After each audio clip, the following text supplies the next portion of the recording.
other kingdoms. In fact, I want us, those of us from other regions, other kingdoms, as a prince from Busoga, and we enjoy a very cordial relationship between Busoga and Buganda, we should be replicating what is happening in this kingdom, borrowing and taking the very good lessons, especially in terms of socio-economic transformation, to our regions. It is possible for us to do what is being done here. So I think since we all live here, we stay here, we've been accommodated here, the Baganda have welcomed us, the king is not segregative, we are all happy here. Even those from other areas will come and contest in this region, and they will be voted, which is not very easy. Rotten Speaker, one time, Honorable Ngomanjime went to contest in Imbarara. He couldn't succeed. So, those are things we should be learning, Right Honorable Speaker. I thank you, Right Honorable Speaker. Thank you. I thank you very much. Honorable Ngomangime just lost election. Yes, he just lost elections. Honorable members, it's a fact that the kingdom has done a lot in terms of health, education, leadership, training. They've done a lot. As Parliament of Uganda, we will continue supporting the kingdom. And in the 11th Parliament, I can assure you we've been fulfilling whatever we are supposed to do. We've paid a number of pledges that were made. We've made sufficient compensation to the kingdoms. Next item. Laying of papers. The report of the Auditor General on a forensic audit on the alleged irregular payment of salaries and allowances by Ntungamo District Local Government from 2019-2020 to 2021-2022. Pursuant to Rule 1884 of the Rules of Procedure, I will invite the Parliamentary Commissioner to lay on table the report. And we have Parliamentary Commissioner Emeritus. Honourable members will look at matters of national importance at the time for Prime Minister's time. Yes, go ahead. Right Honourable Speaker and honourable colleagues, I beg to lay on table the forensic audit report on the alleged irregular payment of salaries and allowances by Ntungamo District Local Government from 2019-2020 to 2021-2022 financial years. I beg to lay. Thank you, Honorable Government Chief Whip. The findings in this report are criminal in nature. Criminal.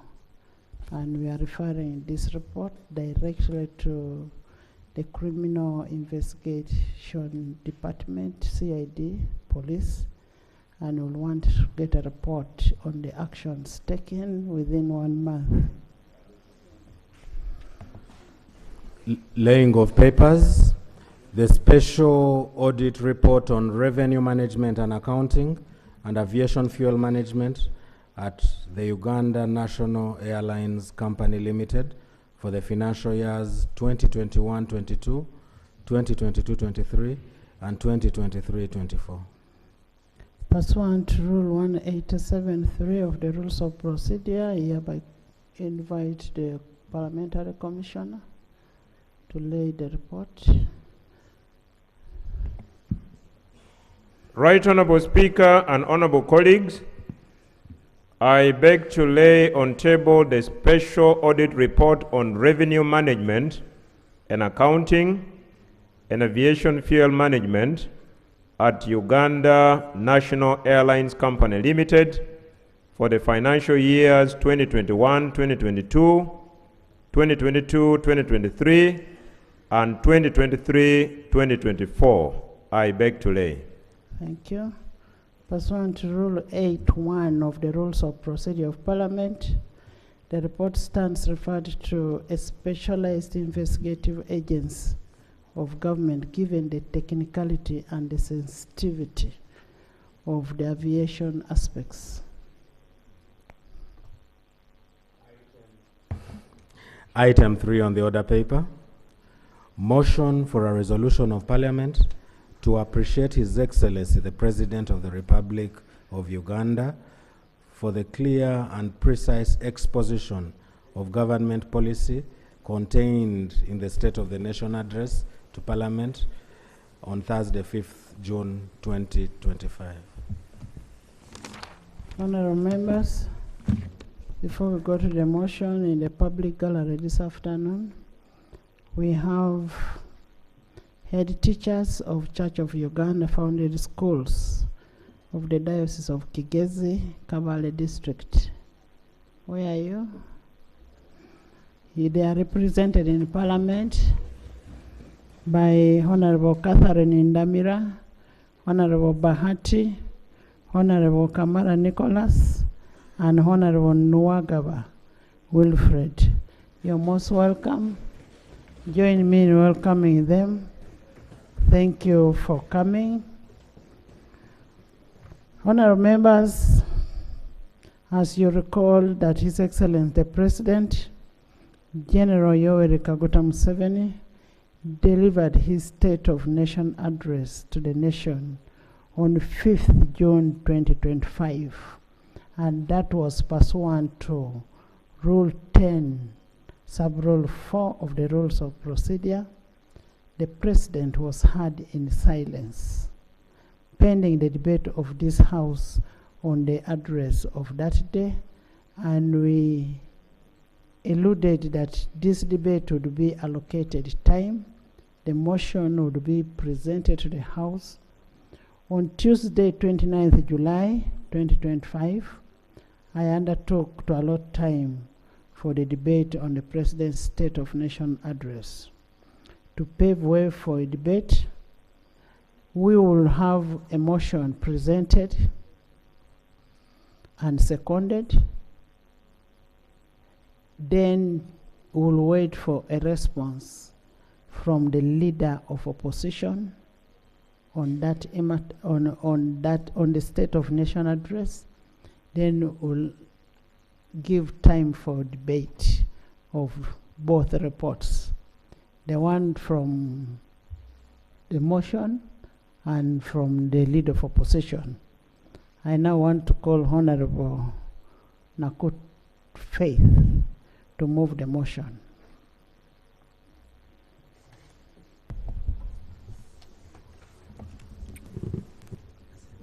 Motion for a resolution of Parliament to appreciate His Excellency the President of the Republic of Uganda for the clear and precise exposition of government policy contained in the State of the Nation address to the Parliament of the Republic of Uganda on Thursday, 5th June 2025.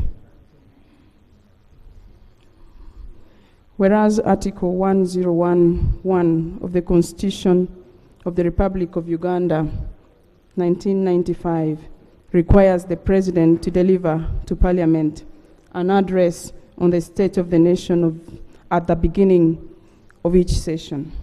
And whereas His Excellency Yoweri Kaguta Museveni, in compliance with Article 1011 of the Constitution of the Republic of Uganda, delivered the State of the Nation address to Parliament at Kololo Ceremonial Grounds on Thursday, 5th June 2025. Aware that in his address to the nation, His Excellency the President informed the nation that the Uganda shilling was still the most stable currency in the whole of Africa, and highlighting that during the past 12 months, the Uganda shilling had appreciated by 6.1%, and therefore the inflation was under control, given that Uganda experienced Africa's second lowest inflation rate in the past decade. Further aware that His Excellency the President highlighted that the economy had remained strong and resilient, as evidenced by the International Monetary Fund ranking that ranked Uganda 7th amongst the fastest growing economies in the whole world, and noting that the size of Uganda's economy had been projected at shillings 224.9 trillion, equivalent to USD 60.4 billion by the end of June 2025. Recognizing that, His Excellency the President informed the nation that over the last 10 years, government had injected over Uganda shillings 8.03 trillion in strategic wealth creation initiatives, including capitalization of Uganda Development Bank, the Parish Development Model, EMIOGA, Youth Livelihood Program, Small Business Recovery Fund, Agricultural Credit Facility, Youth Venture Capital Fund, Uganda Women Entrepreneurship Program, the Invite Project, the Grow Project, and Uganda Development Corporation, among others, which have boosted economic performance. Further recognizing that His Excellency the President noted the wealth and job creation initiatives that have enabled low-income earning Ugandans to be part of the money economy, which has enabled Uganda to attain a middle-income status with a GDP per capita of USD 1,263. Appreciating that, His Excellency the President further noted that the percentage of the population still trapped in subsistence farming had changed from more than 90% in 1986 to the current figure of 33%. Cognizant of His Excellency the President's emphasis on government strategy to increase the size of the economy tenfold to USD 500 billion by 2040. And in this strategy, he highlighted a blueprint for rapidly expanding Uganda's economy in a transformative, sustainable, and inclusive manner under the 4 sectors below. 1, agro-industrialization. 2, tourism development. 3, mineral development, including oil and gas. And 4, science, technology, and innovation. Now, therefore, be it resolved that Parliament expresses gratitude to His Excellency the President of the Republic of Uganda for his clear and concise exposition of the State of the Nation address delivered to Parliament of the Republic of Uganda at Kololo Ceremonial Grounds, Kampala, on 5th June 2025. I beg to move. Thank you so much, Honorable Nakut Faith, for moving the motion. Is the motion seconded? Seconded by Silas Augon, Honorable Cole, Honorable Cooper, Honorable Alanyo, Honorable Ayo, Honorable Abeja is also standing.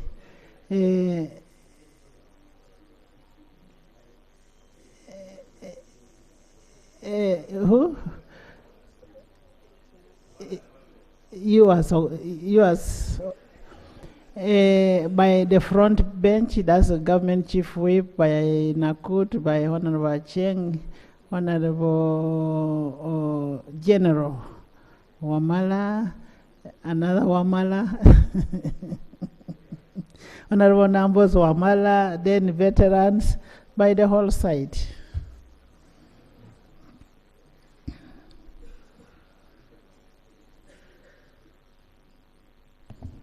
Right, Honorable Speaker, can I speak to this motion? Please do. Thank you. Right, Honorable Please speak to your Speaker. motion. Right, Honorable Speaker. During the presentation of the State of the Nation address by His Excellency, the President of the Republic of Uganda, President Yoweri Kaguta Museveni, he highlighted key milestones achieved in the transformation agenda of our country. I will certainly not spend a lot of time explaining everything that he highlighted. I will highlight a few, about 5 items that, in my view, give reason as to why he is worthy the appreciation. Number 1, peace and security of persons and their property. It is worthy appreciating the work done to secure Uganda from criminal elements. The President of Uganda highlighted the work done in enhancing the capacity of the national security agencies over the years, therefore making Uganda the most secure place to live in when you compare us with our entire neighborhood. You can tell by the number of refugees that are housed in our country that Uganda is safe. On the issue of the economy, His Excellency the President highlighted the sustained stability of our currency and the rapid growth of our economy that has placed Uganda at the 7th position of the fastest growing economies. This too is worth appreciating.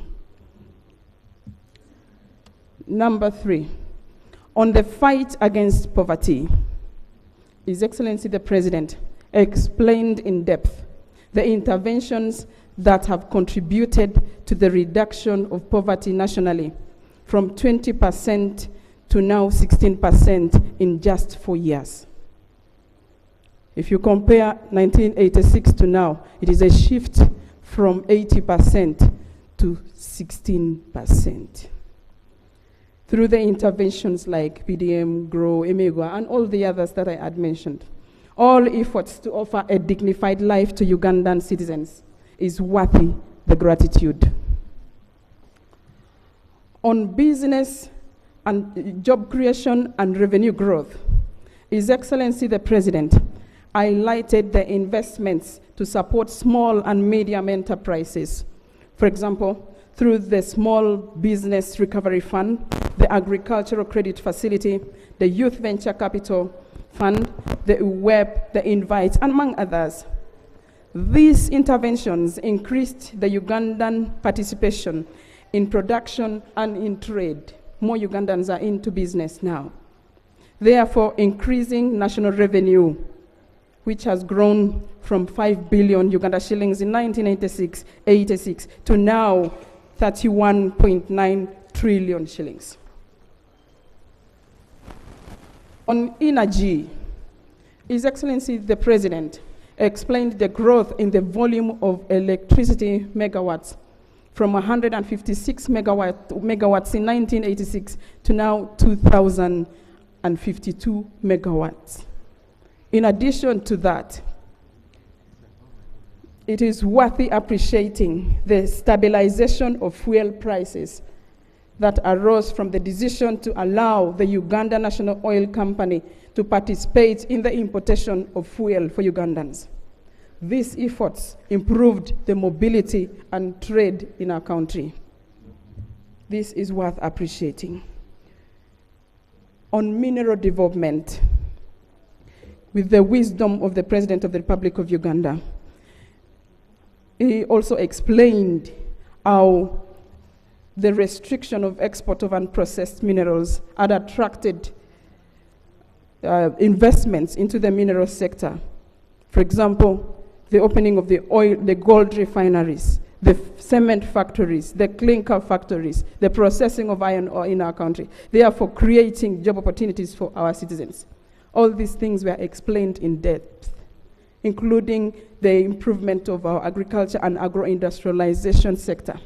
I am not going to name them all because you attended the State of the Nation address. I could go on and on. But allow me express gratitude to His Excellency, the President of the Republic of Uganda, Yoweri Kaguta Museveni, not just for the great speech and the content therein, but also significantly for the work done, and that he continues to do to make Uganda a home we are all proud to live in. The Pearl of Africa. I beg to move. Thank you. Thank you so much, Honorable Nakut. Can we have a secondment from Honorable Dixon Kateshumba, the MP of Shema Municipality?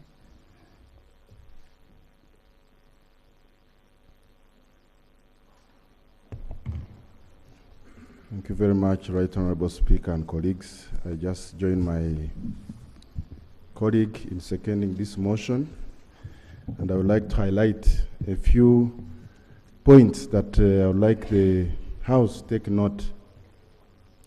In 1986, our economy was 3.92 million US dollars. In the State of the Nation approach, State of the Nation address, the President highlighted that our economy is going to be projected to be equivalent to $60.4 billion.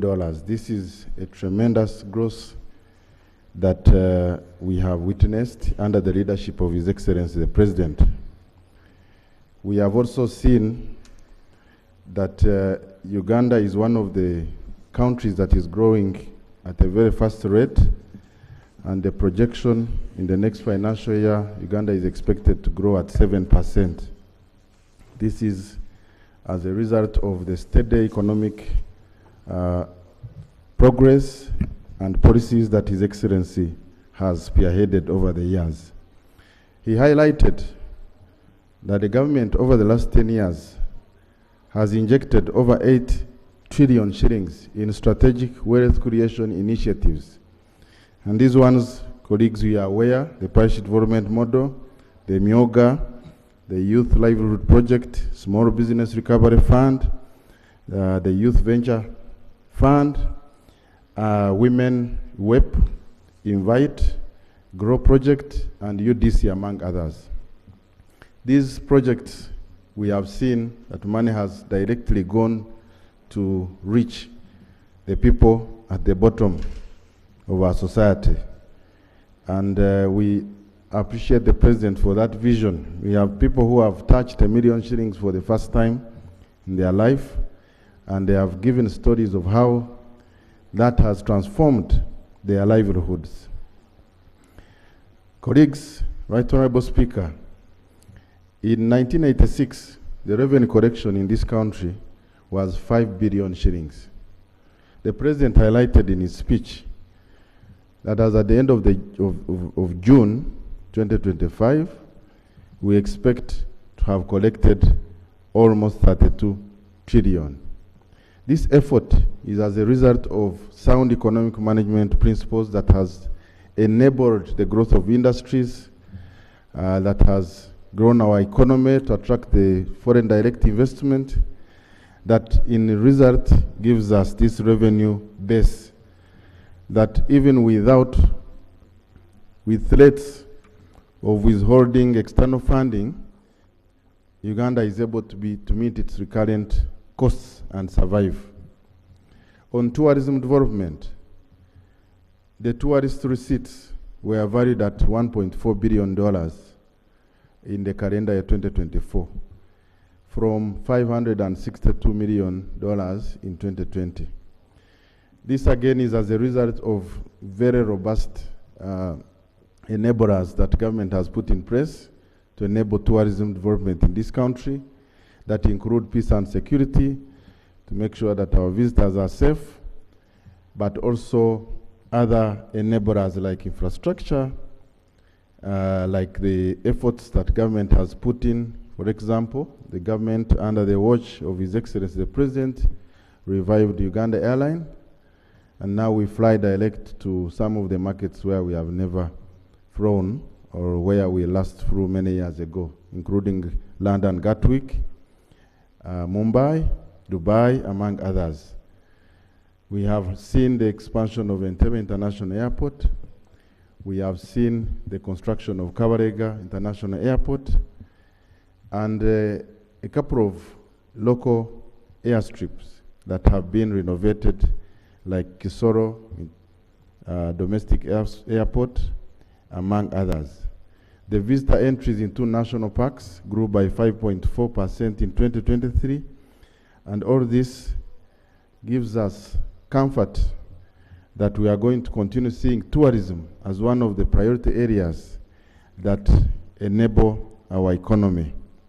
On the issue of regional integration, our President has been a champion of regional integration in East Africa, emphasizing the need for us to remove all trade barriers.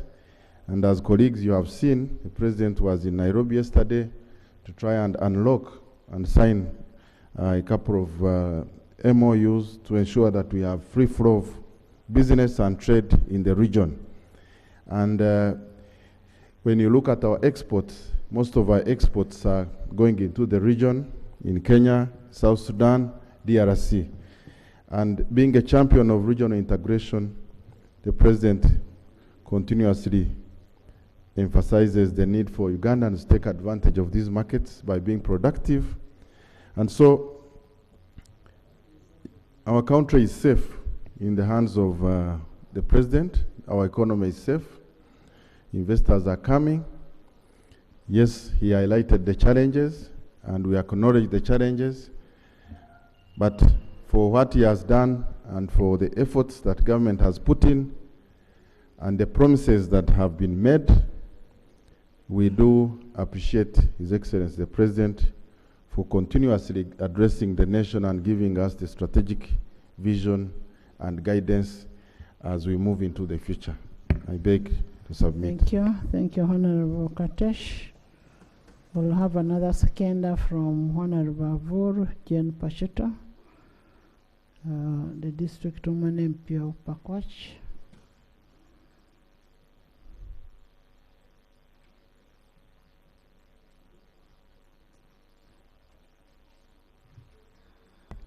Thank you very much, Right Honorable Speaker and honorable colleagues. I rise to second the motion to thank the President on his State of the Nation address delivered to the country on the 5th of June, 2025. Right Honorable Speaker, I wish to take this opportunity to highly commend His Excellency the President on his State of the Nation address, and allow me to address my mind in the area of inflation, Right Honorable Speaker. Right Honorable Speaker, in the State of the Nation address, the President did state that the Ugandan shilling is the most stable currency in the whole of Africa. During the past 12 months, it has appreciated by 6.1%. Inflation is therefore under control, and that Uganda has experienced Africa's second lowest inflation rate in the past decade. Madam Speaker, this is not a mean achievement, and I want to commend the President for that, for his visionary leadership. Right Honorable Speaker, price stability is very crucial for our economy because, Right Honorable Speaker, for the healthy economy, because it fosters predictability, encourages investment both by local and foreign investors, and supports sustainable growth. Not only that, Right Honorable Speaker, it allows individuals and businesses to make informed decisions about spending, savings, and investment, while also promoting social and financial stability. More than that, Right Honorable Speaker, it reduces on uncertainty, which is very crucial for investment in our country by both local and foreign investors, because it predicts the future about purchasing power of money, encourages long-term growth. Price stability also helps to lower interest rate premiums, making it more attractive for businesses to borrow and invest in productive ventures in the country. It also promotes social and financial stability, and price stability ensures that money maintains its value over time. And that for us to have achieved this as a country is not a mean achievement, and therefore we need to commend the President highly. Right Honorable Speaker, why price stability is important for our economy is that it betters tax system efficiency, for it allows to reduce on the distortion caused by inflation in the tax system, which is crucial for resource mobilization, much needed by our economy to mitigate the fiscal deficits. Right Honorable Speaker, allow me to also speak to the area of exports.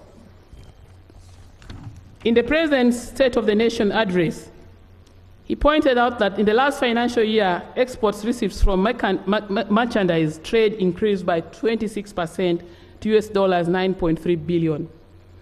The value of total merchandise exports amounted to $1 1,198.86 million in May 2025. This is 36.8% higher than the US dollars 876.4 million recorded for the same period of the previous financial year. Again, here we need to commend the President. Right Honorable Speaker, why is exports very important to this economy? Right Honorable, I want to thank the President on the growth of exports as stated in the SONA. It should be noted, Right Honorable Speaker and members, that exports are crucial for Uganda's economic development as they drive growth through increased output, productivity, and access to larger markets. Exports also generate foreign earnings, which are vital for funding imports and supporting various sectors of the economy, as we see time and again. Right Honorable Speaker, it further leads to technological spillovers, resource allocation, and job creation. Right Honorable Speaker, you'll note that for many of our manufacturing industries within our economy here, for example, the cosmetic industries, it employs a good number of our women and youth. Actually, it is reported that 2.13 million Ugandans are employed in the cosmetic industry, with a significant proportion of which are women and youth, who are again the biggest portion of the population of Uganda. And we would want to thank the government of Uganda for creating a conducive environment where people can invest primarily for exports. Right Honorable Speaker, exports also help us to mitigate the balance of payments deficits that we experience in our country, and this supports us in strengthening our economy and strengthening our shilling. Right Honorable Speaker, for those commendable achievements under the leadership of His Excellency President Yoweri Kaguta Museveni, I wish to commend and second the mover of the motion. I beg to submit. Thank you so much, Honorable Avoro. We all appreciate what is happening in the economy. We have a stable economy. We have peace. And when you look at the development that is coming up, it's out of the exports that the Honorable Avoro is talking about, and the services, the cosmetic industry that they're talking about. Those are services, and they're creating jobs. I want to thank the President, and then the job wealth creation through Emioga, PDM. Honorable Grania.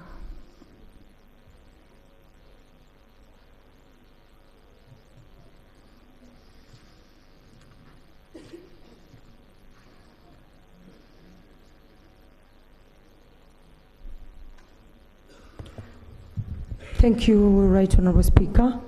Right Honorable Speaker, allow me to first join you and the rest of the members in congratulating and wishing His Highness the Kabaka of Buganda, Ronald Muwenda Mutebi II, the 32nd coronation anniversary, and appreciate him for the development strategies that he has laid onto our country, Uganda. Right Honorable Speaker, allow me to join the seconders and the mover in appreciating His Excellency the President for the State of Nation's address that was delivered on the 5th of June 2025.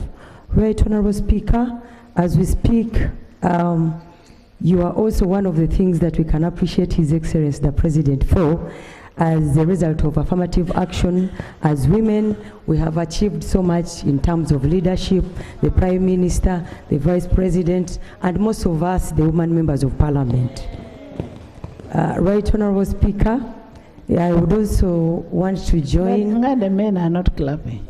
The men should clap for us, actually, Right Honorable. Wanzala, I don't see you excited. It came as a result of affirmative action, Right Honorable. Those are our internal issues. Right Those are family issues. Yes, go ahead. Thank you very much, Right Honorable Speaker, for your indulgence.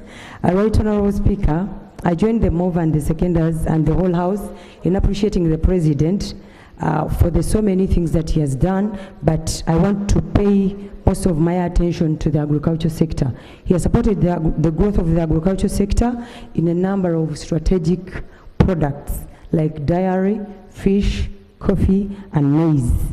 As elaborated, Right Honorable Speaker, we have seen a significant growth in the production of milk from 2.5 billion liters in 2018 to 5.7 billion liters in 2024. Right Honorable Speaker, the President has also, with his government, been able to secure a market, most especially in those outside countries, like in Algeria, Nigeria, and so many other countries, to mention but a few.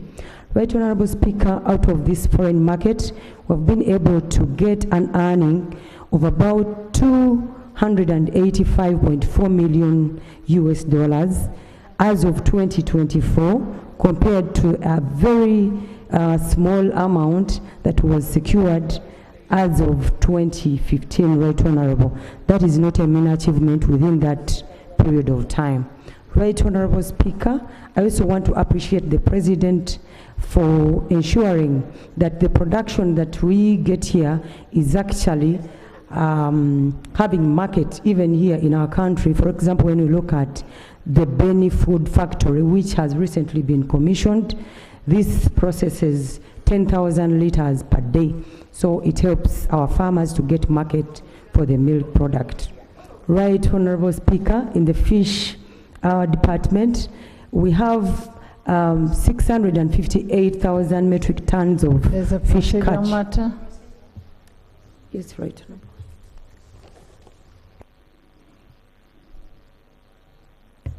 Thank you so much, Right Honorable Speaker. Right Honorable Speaker, my procedural matter is that today the front bench of the opposition is empty.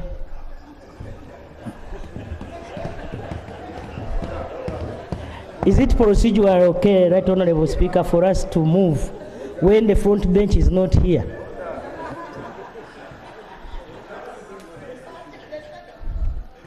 The front bench has only one minister, that is the government chief whip.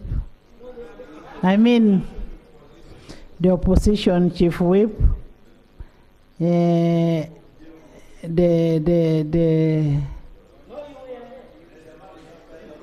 have the chairperson of COSASE, the able chairperson of government assurance.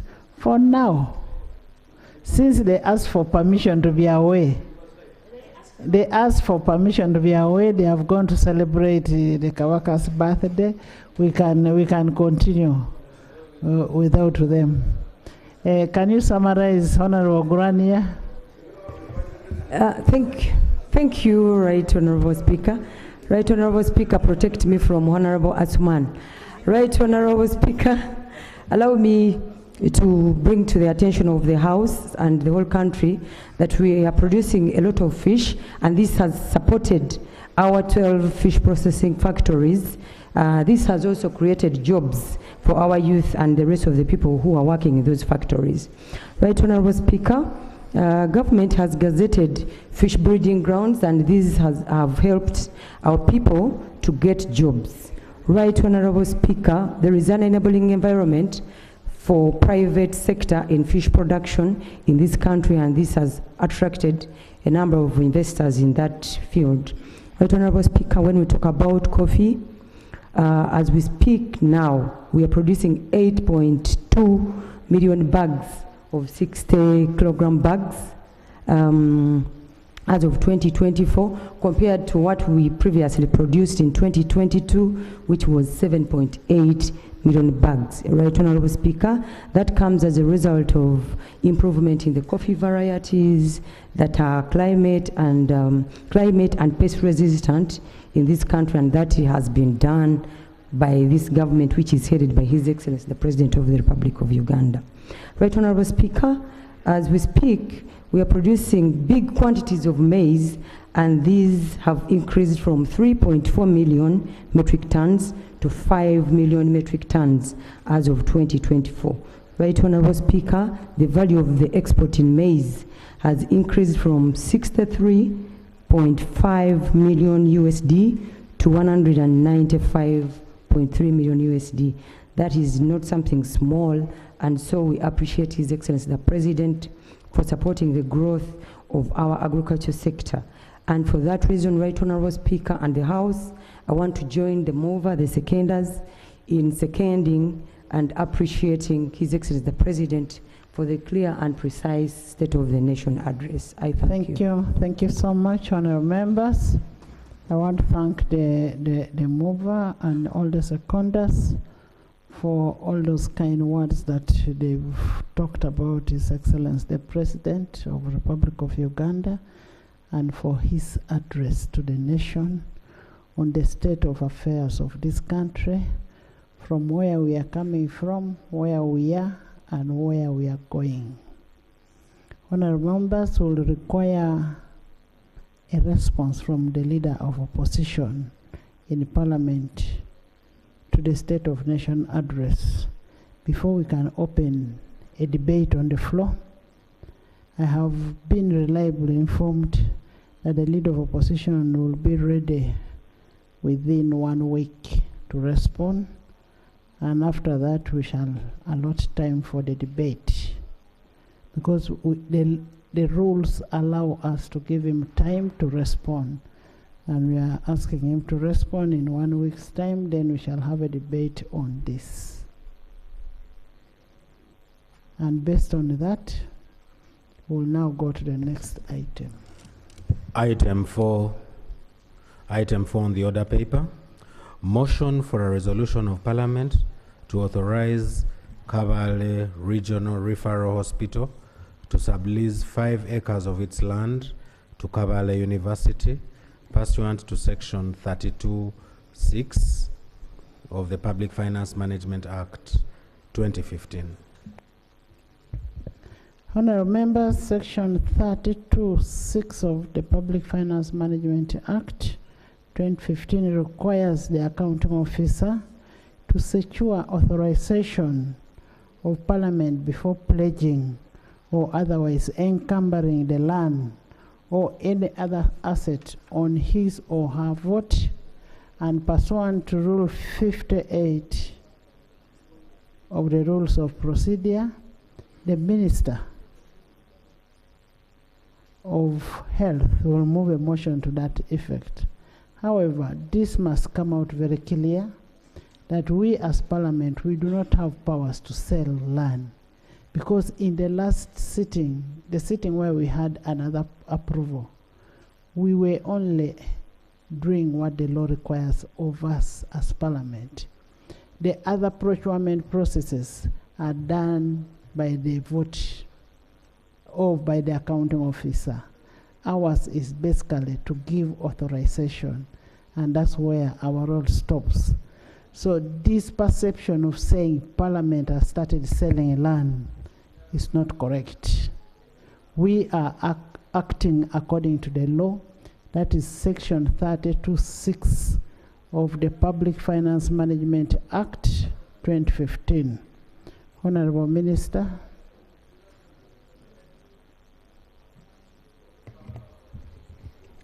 Thank you very much. Procedure, there's a procedural issue.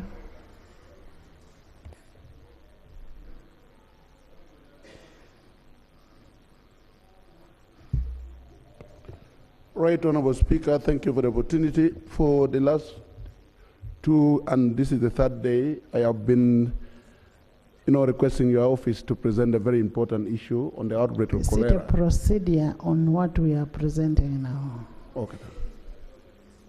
Honorable Call, as a senior leader in the House, you want to smuggle in, Honorable Minister?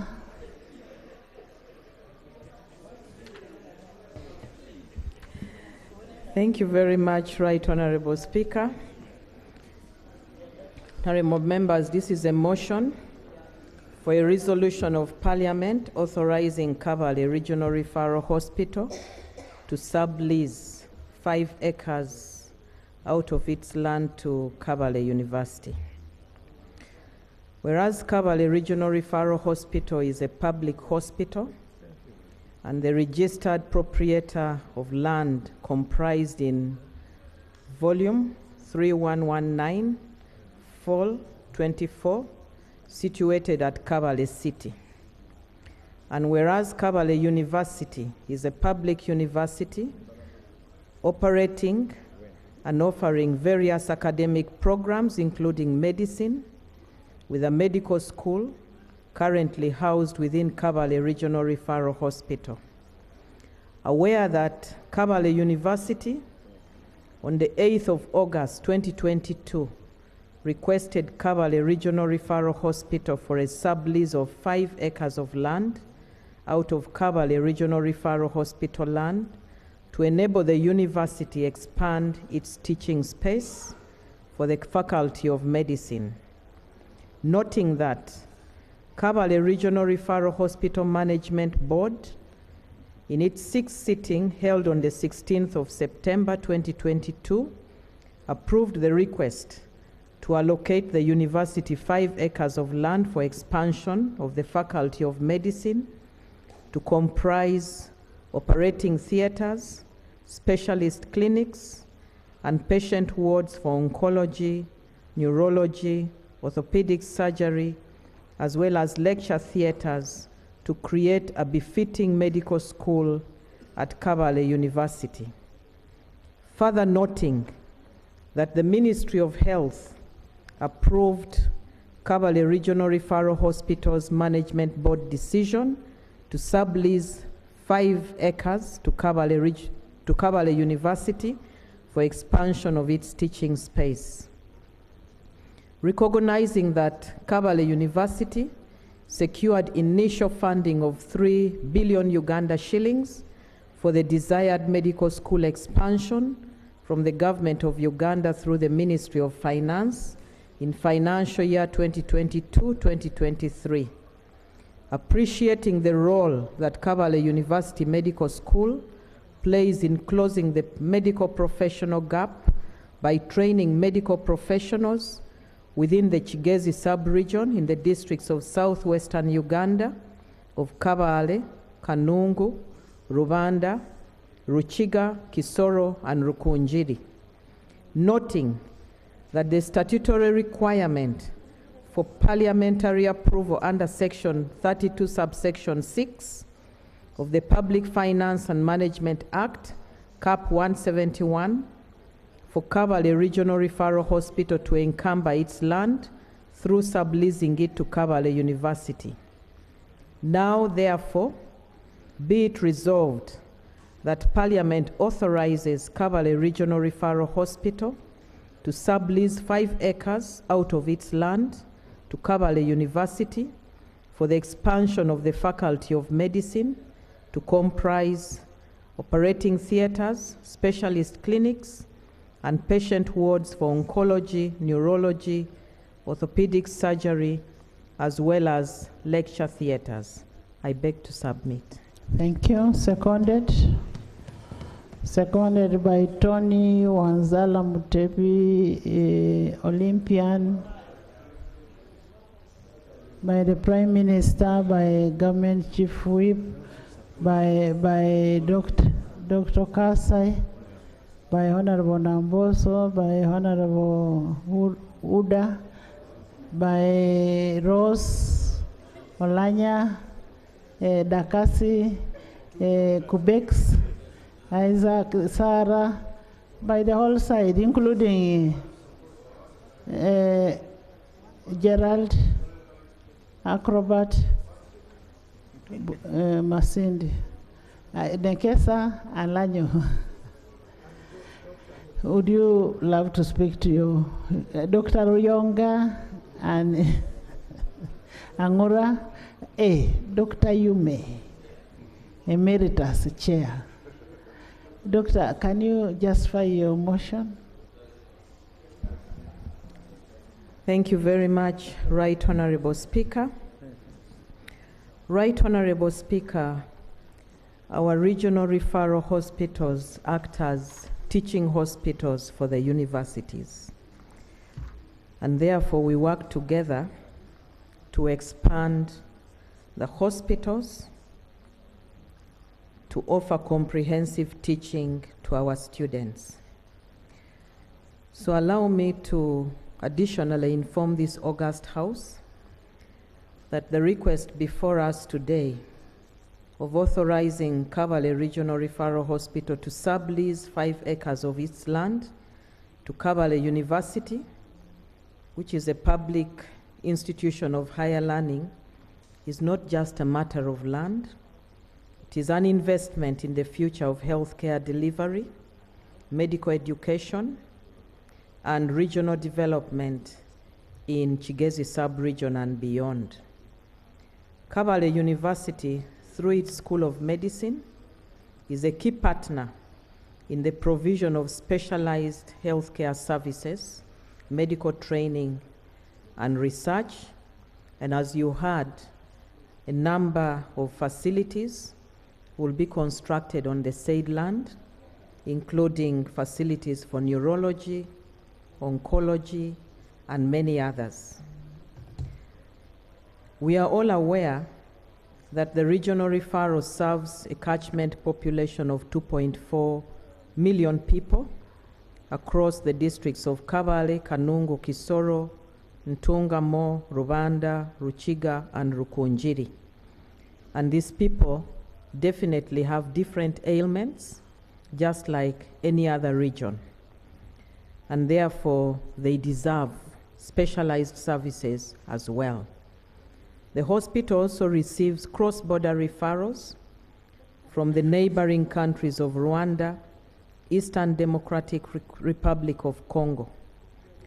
Therefore, the increasing demand for specialized care in these areas necessitates infrastructure and human resource development that cannot be achieved by the hospital alone and within the existing infrastructure. It is important for us to note that currently the university is operating within a repurposed and dilapidated former outpatient department at Cavali Regional Referral Hospital, which was initially marked for demolition. Therefore, as the Ministry of Health, we fully support this sublease to enable the establishment of functional and expanded medical school and a hospital that can offer better teaching and also better services. It will also go ahead to enhance research output, improve retention of health workers in the region, and promote sustainable medical education closer to the communities in need. This also presents us with an opportunity to strengthen our national health system through strategic collaboration with the academic institutions. Right Honorable, I therefore call upon this House and thank them for the support that they are granting, not only to the university, but to both the health sector and the education sector. I beg to submit. Thank you so much. It is multi-sectoral. There is education and health, and it's basically for the expansion and then of the medical school, and then furthering the research for the university. Dr. Rionga, Seconda, Dr. Rionga, and then Dr. Yume.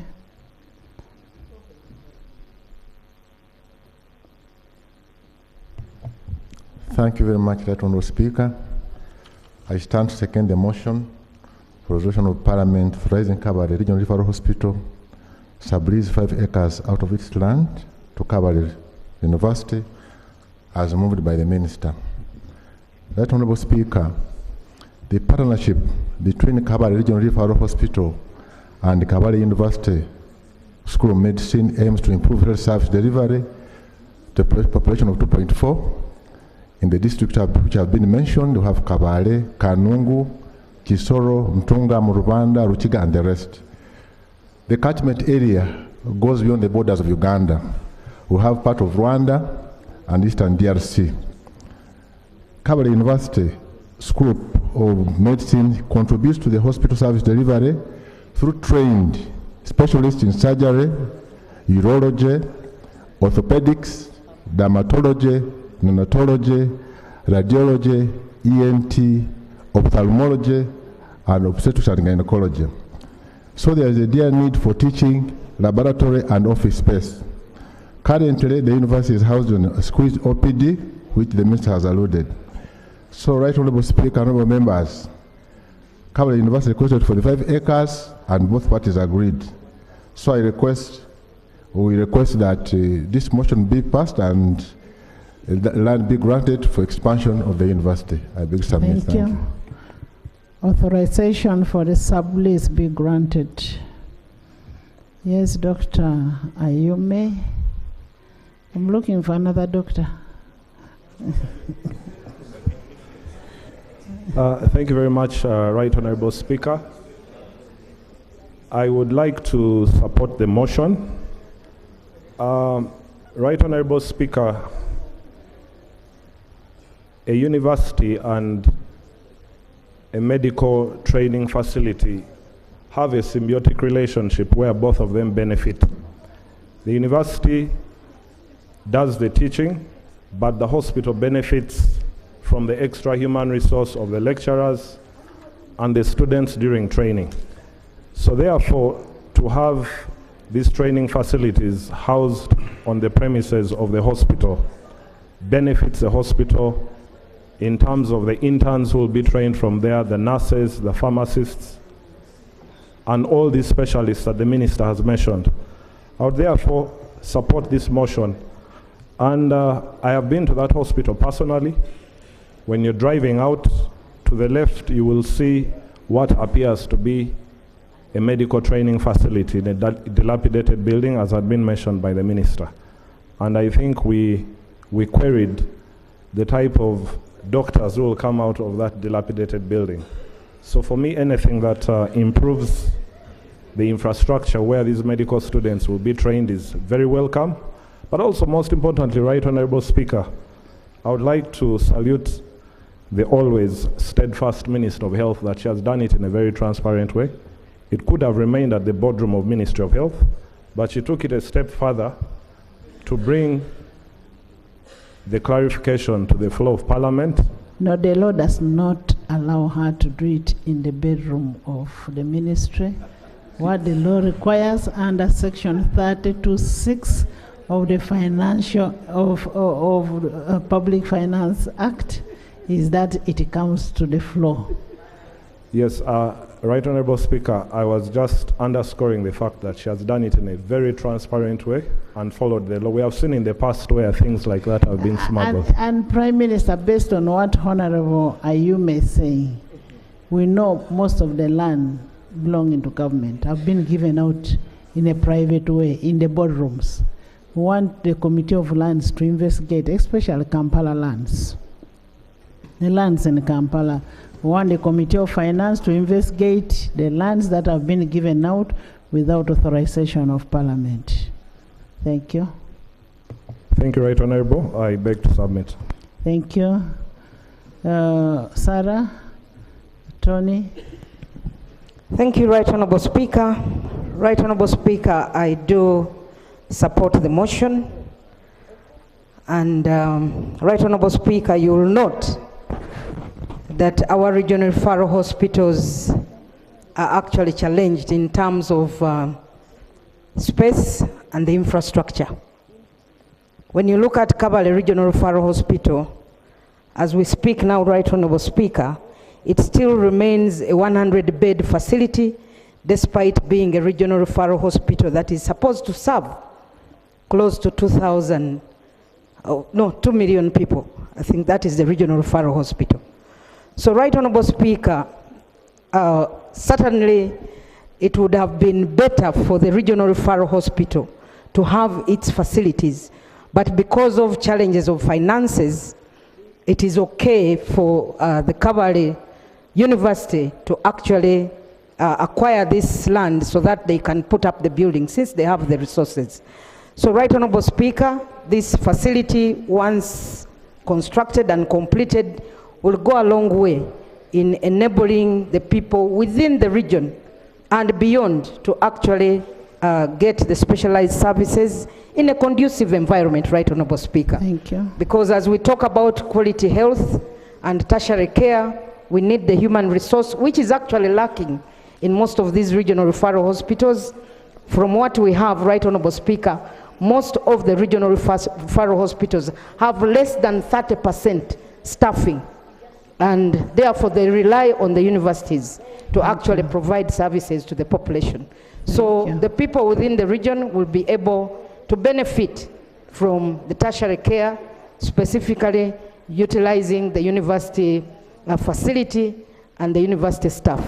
So, Right Honorable Speaker, as I conclude, I want to urge the Ministry of Finance and this House, as we plan for next year's budget, Right Honorable Speaker, it is actually a shame for us to speak about regional referral hospitals and the staffing is just 30%.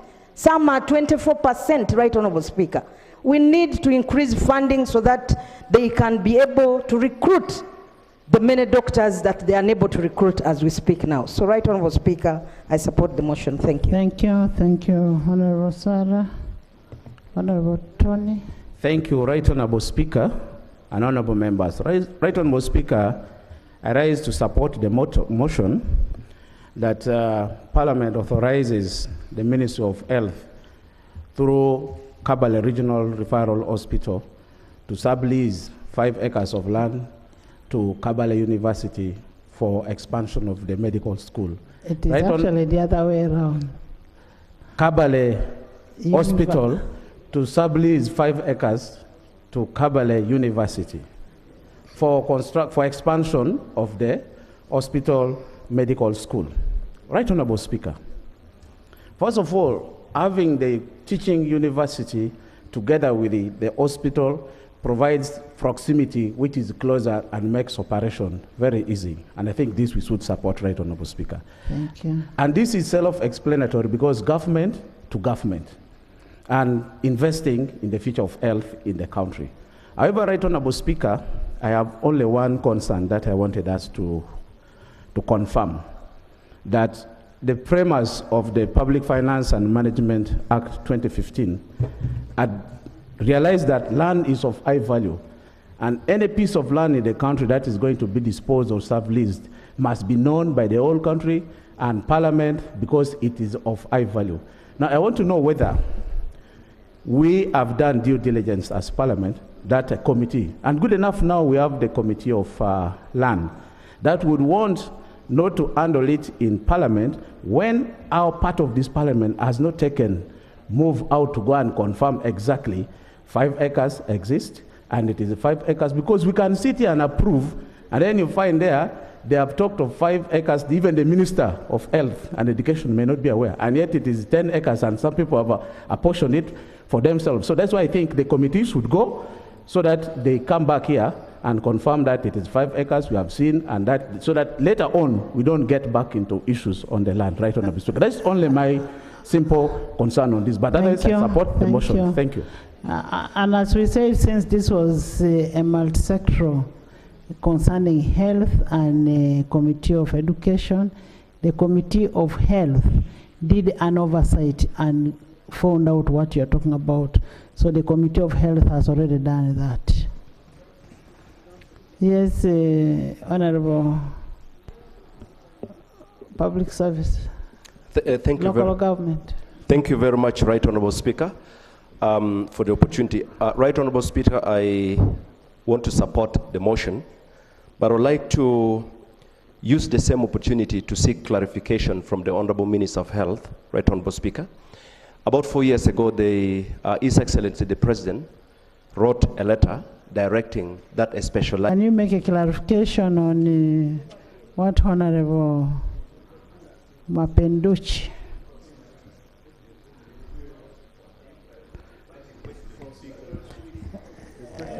Right Dr. Honorable Boka, wait. Speaker, allow me to thank There is a procedure matter. Honorable Mapenduzi for this There is question. a procedure matter. Procedure matter.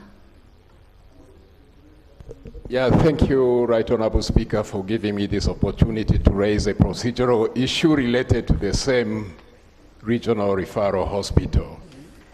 When the health committee had a visit to the hospital, the board and management raised a pertinent issue related to land grabbing, especially in the northern parts of the hospital. Land would it be procedurally right for the Honorable Minister to allay the anxiety of this House that the land is safe? Thank you.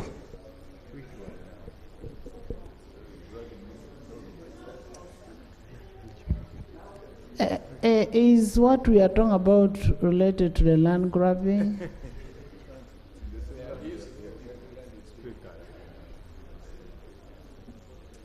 Right Honorable Speaker, on the one hand, the hospital is leasing land. On the other hand, the board and management is saying their land is being grabbed by neighbors. The same land? The same land of the regional referral hospital. The 5 acres or Not, the additional not land? sure whether it's part of it or not. That's the clarity we seek from the minister. Honorable Thank you. members, let's not mix issues. What the Honorable Minister is asking for is subleasing 5 acres. On the issue of grabbing of the land, I don't think the minister is the Minister of Lands. Do you have any information about the grabbing? Go to the microphone. How many acres have remained? How many acres have remained? Right Honorable Speaker, I don't have any such information. And the accounting officer is a custodian of that property, of those assets. He must take charge of the property and must protect the land that belongs to government. So why would the minister from here start being the one to oversee?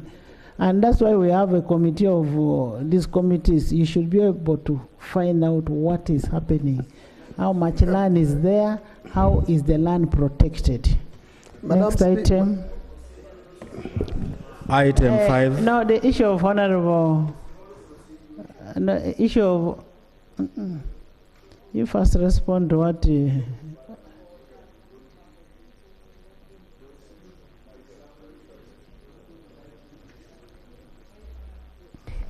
Right Honorable Speaker, allow me to thank Honorable Mapenduzi for this question. It also gives me opportunity to clarify to so many people, because a lot of social media propaganda is moving on that I blocked a specialized facility.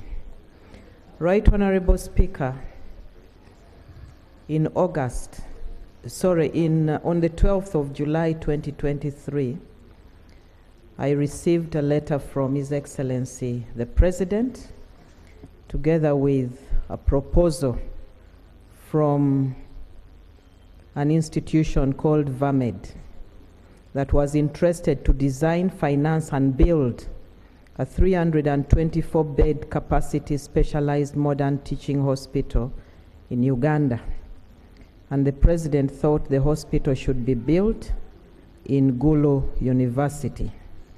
And he directed that the Ministry of Health and Education work together with guidance from Attorney General, enter a memorandum of understanding with VAMED Engineering to construct that facility.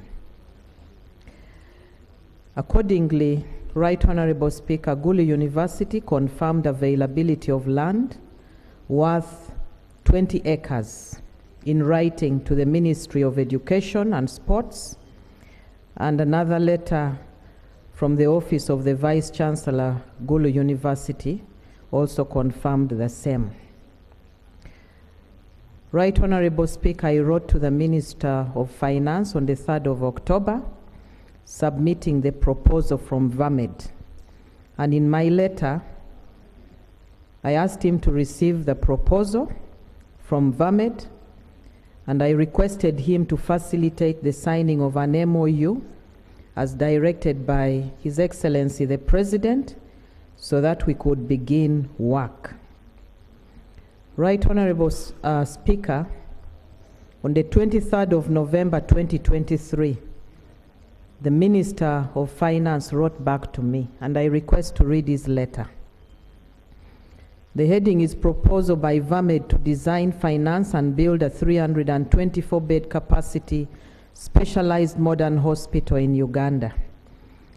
And he says, Honorable Minister of Health, I acknowledge receipt of your letter on the above subject matter.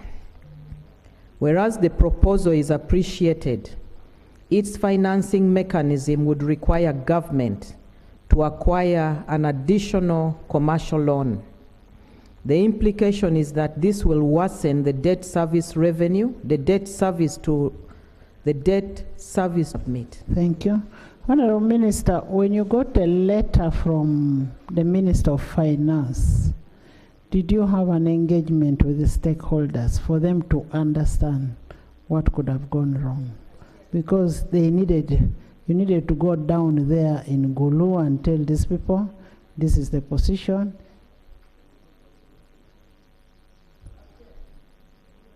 In Gulu.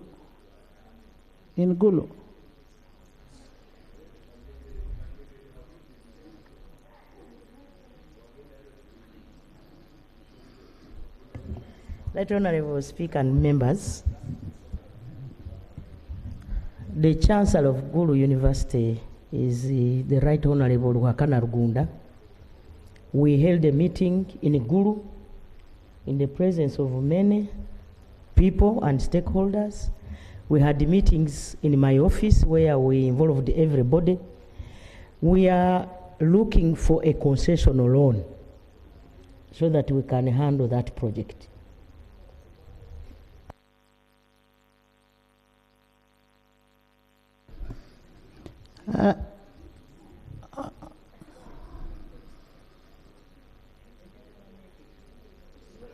Honorable Ojara, you've had a response, but when the minister wrote a letter, he talked about a commercial loan. Maybe we should have looked for a concessional loan that could have helped us, but maybe next time you should look for a cheaper loan for us to be able to have the facility. Thank you. Rather than going for a commercial loan, let's look for a better concessional loan. Thank you very much, Right Honorable Speaker, for the opportunity. Actually, I'm hearing this for the first time, and it's my prayer that indeed, as you put it, the Honorable Minister needs to engage further and have interactions with the key stakeholders. This is not just about, the President made very clear pronouncement in his letter. This is not just about Gulu University, and when you look at the President's letter, it's not a facility only for Gulu University.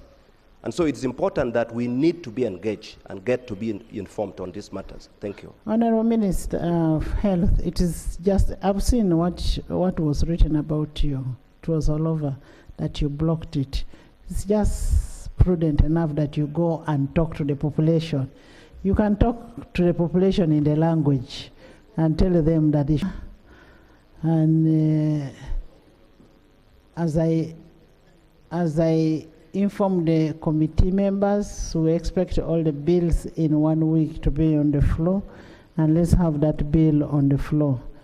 Honorable Minister of Health, you have a matter. You could just stay a bit to respond to the matter.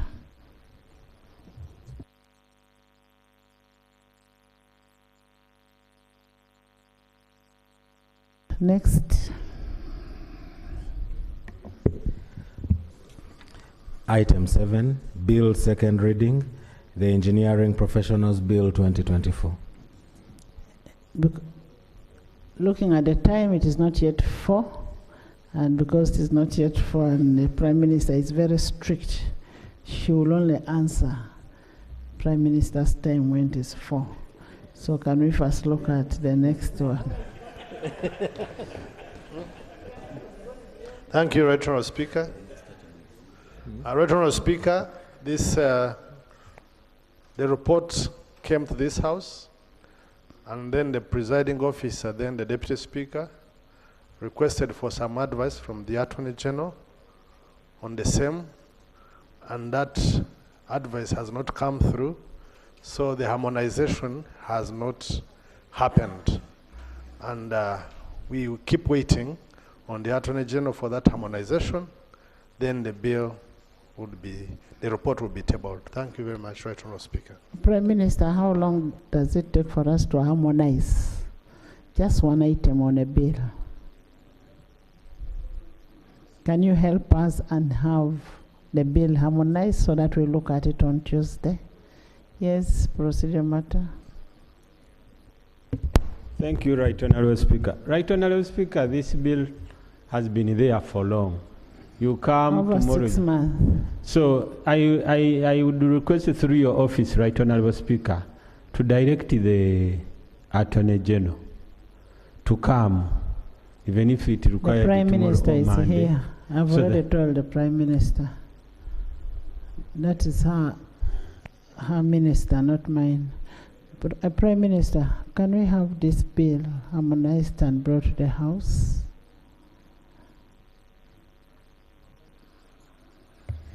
Right Honourable Speaker and members, I undertake to do the same. Thank you. So we expect the bill in the House next week. Next item. Item 6 on the order paper, Prime Minister's time. The Prime Minister's time. Right Honourable Speaker and members, we received questions from a number of members. One is Honourable Stella Atiang, the District Woman Representative of Moroto. She raised an issue that the X-ray in Moroto Referral Hospital, scanning machines and newly constructed oxygen plants in Moroto Referral Hospital are non-functional. And her prayer is that when will the Ministry of Health help to repair, replace the scanning and oxygen machines and also functionalize the newly constructed oxygen plant at Moroto Referral Hospital. My response, Honourable Speaker and colleagues, is that the contract for the maintenance of X-rays and the ultrasound was awarded and the spare parts ordered for. The imaging equipment was repaired and made functional on 15th March 2025. Furthermore, the government through the Ministry of Health procured a new X-ray machine which has already arrived at the Ministry of Health stores. It will be installed in the next 2 weeks. Let Honourable Speaker and Honourable Members, the old oxygen plant was repaired and is now functional. Like I've already told you, government is in the process of procuring an adequately sizable transformer and the voltage power stabilizer under the Ministry of Energy in order for the high capacity oxygen plant to be made functional. The current oxygen plants in Mbale, Soroti, Lira are functional and they are able to produce over 500 cylinders of oxygen per day, which can be supplied to Moroto in case of any high demand. Number 2, Honourable Akugizibwe Arid, Ronald MP Bururi, Masindi District. The Ibaralibi Alimugonza Kitanyata Road, 24.4 kilometers, is in Bururi County and connects 2 sub-counties of Pakanyi and Kiruri, running through 11 villages. This road was recommended by Masindi District Local Government to be worked upon by the Ministry of Agriculture, Animal Industry and Fisheries under the Agricultural Cluster Development Project, SDP, in 2018. The road has 5 major chokes, and as such is totally impassable, and so far 8 people have died on this road by running water. 7 years down the road, it has not been fixed, and the district does not have the resources to work on this road. That he has raised the issue of this road on this floor more than thrice, but nothing is forthcoming. His prayer is that my youth should come and work on this road so that people in this area can enjoy like the rest of other Ugandans, bearing in mind that the road is one of the main enablers of development. Right Honorable Speaker and Honorable Members, my response is that the Ministry of Agriculture, Animal Industry and Fisheries, through SDP, contracted MS Doramine Enterprise to work on specific road shocks for both Kiriandongo and Masindi districts. The contractor commenced works in Kiriandongo district, but due to its limited financial capacity, they didn't complete the works as required. Right Honorable Speaker and Honorable Members, the Ministry of Agriculture, Animal Industry and Fisheries has consequently decided to procure another contractor, and works will commence any time from now. They are currently mobilizing equipment, and staff accommodation has already been started. That Honorable Speaker, Honorable Tebandeke is number 3, MP Bale County, and that there have been concerns by EMAT Technical Services regarding the cancellation of umeme meter connection applications before the respective applications were connected to the power grid within a reasonable period. And that some accounts for reasons including umeme delays, operational inefficiencies, or changing policies were cancelled before the applicants were connected to electricity. In many cases, according to him, these applicants were not refunded their connection fees, leading to a public outcry. His questions are 4. 1, what led to the termination of these connections? Number 2, will the affected applicants be refunded or considered for reconnections under a different arrangement? Number 3, what steps is the ministry taking to ensure transparency and prevent similar occurrences in the future? And number 4, how does this impact Uganda's electrification goals, especially for underserved areas? That Honorable Speaker and Honorable colleagues, my response is that the application process for new meter connections was upgraded to a digital system, allowing customers to apply online. Wiremen assist with entering customer details to ensure accuracy. Once an application is submitted, Honorable Speaker, in Prime Minister's time there is no procedure, no what? The law is clear. Honorable Speaker. Please sit. First get there. Prime Minister's time, no procedure, no what? No order. Honorable Speaker. Once he wants to slap me. You allow the Prime Minister to finish then? Yes, that's the procedure.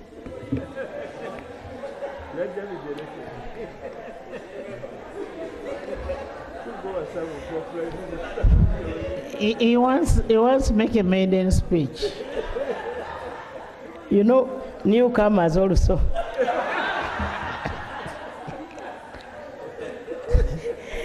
That Honorable Speaker, that is a joke. It is. That Honorable Speaker and honorable members, once an application is submitted, a work under reference number is Hey. automatically. Honorable Akol had an issue. Where is Dr. Ching? That's why he was standing here over cholera. We can mobilize. Let me request the government chief whip to bring. There is because- an emergency. Yes, you are right, Honorable Speaker. The government chief whip is going to connect. Right, Honorable Speaker, once an application is submitted, a work order reference number is automatically generated and sent via an SMS, and payments and updates are communicated through this automated system, ensuring transparency. Right, Honorable Speaker and honorable members, I can confirm that Uganda Electricity Distribution Company, UEDCL, will process connections for applicants who met regulatory requirements under UMEME without requiring additional payments for inspections all preloaded units. Affected customers are notified that their applications are still under consideration and that government is committed to improving the connection processes to achieve universal electricity access as outlined in the electricity connection policy. Question number 4 came from Honorable Sulu Morin, MP Arua City. She raised an issue on the absence of the city road equipment in Arua City. Right, Honorable Speaker, my response is that the Ministry of Works and Transport prepared a proposal for equipping the new cities and other urban authorities with road units capable of earthworks and bituminous works, including road patching. Right, Honorable Speaker, phase 3 of the proposed equipment purchase is pending approval of funds. Once these funds are approved, the city road equipment will be provided. I got another question from Honorable Doris Nyakato, woman MP, Kitagwenda District. And that in Kitagwenda District, lack of health center 3s has resulted to poor delivery of health services to the community. Her question is, can the Ministry of Health intervene with immediate effect and upgrade health center 2s to health center 3s to save lives? My response, Right Honorable Speaker, is that government has so far established over 414 health center 3s in the last 5 years. There is still a balance of over 500 sub-counties and town councils without health center 3s. Plans are underway to identify funds to ensure that the facilities are provided. Most of the sub-counties without health facilities or health center 3s were created in the last 5 years, making the gap a bit widen. Number 6, Honorable Atima Jackson Lee, Booty, MP Arua Central. He raised an issue on the delayed replacement of asbestos roofs of Vara Secondary School in Vara Ward, which causes airborne related diseases. Right, Honorable Speaker and honorable members, my response is that the Ministry of Education and Sports is preparing the U-Learn project, a World Bank supported intervention to rehabilitate facilities in traditional schools. Vara Secondary School is among the targeted beneficiaries under this arrangement. The asbestos roofs at the school will be among the designated areas for replacement. Number 7, Honorable Betty Nambozi Bakireke, Mukono Municipality. She raised an issue on the various charges taking place in the education system that lack a well-laid out communication and sensitization program, which has left stakeholders stranded in addition to the unregulated school requirements which has forced parents to abandon education altogether. My response, Right Honorable Speaker and colleagues, is that I acknowledge the concerns raised regarding communication on changes in the education sector. To address this, a communication strategy was developed and implementation is ongoing. In collaboration with the Ministry of ICT and National Guidance, the Ministry of Education and Sports is utilizing various media platforms, including radio, television, print media, social media, and the Uganda Media Center to disseminate key information. Additionally, the Ministry of Education and Sports continues to engage stakeholders through regular media briefings to ensure clarity on policy matters. Right Honorable Speaker and honorable members, we remain committed to enhancing communication and stakeholders' engagement and welcome any feedback to further strengthen our efforts. For the unregulated school fees charges and requirements, we are in advanced stages of providing regulations in this regard. Once approved, these regulations will reinforce our position against 3 exorbitant requirements which we have continuously communicated through circulars. Right Honorable Speaker, the issue of our brother seems to be urgent. I still have a number of questions, but I request the Minister to give an answer to a colleague. Thank you for being considerate. Honorable Call.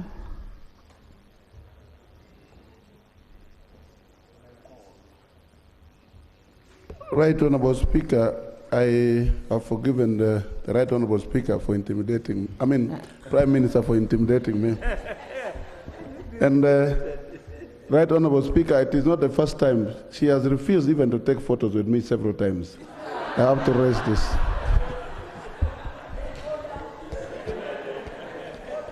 Right Honorable Speaker, I have a matter of national importance, and it touches on the lives of the people in my constituency. I have been following on this case from Tuesday up to today. There has been outbreak of cholera in my constituency. Prime Minister, do not allow to take a picture of the call. Please.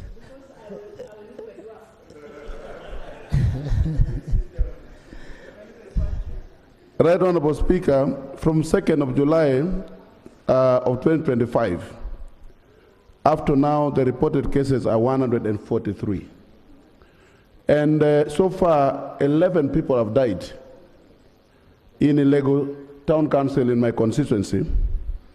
I visited the area myself, and the team is really very frustrated because they lacked a lot of facilities to make sure they can rescue the situation.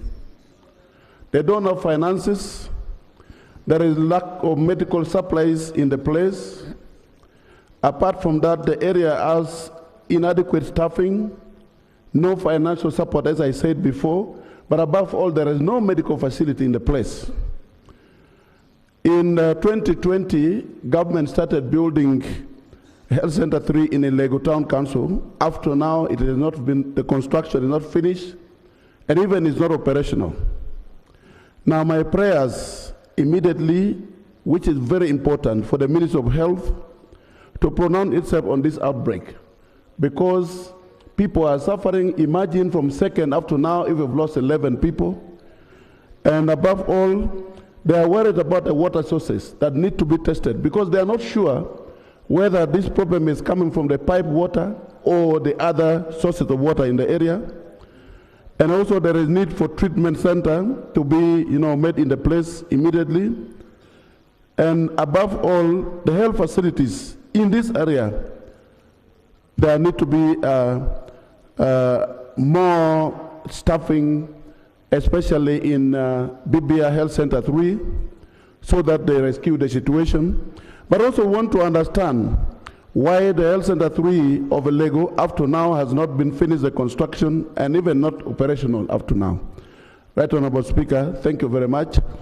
I really need this issue to be rescued. The situation is bad. And I want to thank Prime Minister to at least have given me the opportunity to raise it. Thank you very much. Thank you. Thank you, Prime Minister, and thank you, Honorable Call. Honorable Jane Ruth. Right Honorable Speaker, allow me to thank the Honorable Member for the question. And we hear his cry. But allow me to inform Honorable colleagues that cholera is a sanitation issue. And sanitation is not Ministry of Health alone, it is multi-sectoral, including the people of Elego. We only come in when the disease has already broken out to control. And Right Honorable Speaker, my teams have been on the ground in that area. The water testing is being done by Ministry of Water. We work in collaboration, they do the water testing. But of course, water is also a challenge in that area. The supplies is requesting for, we already dispatched, and it has been there because this outbreak is nearly coming to 2 weeks. It is not a new thing.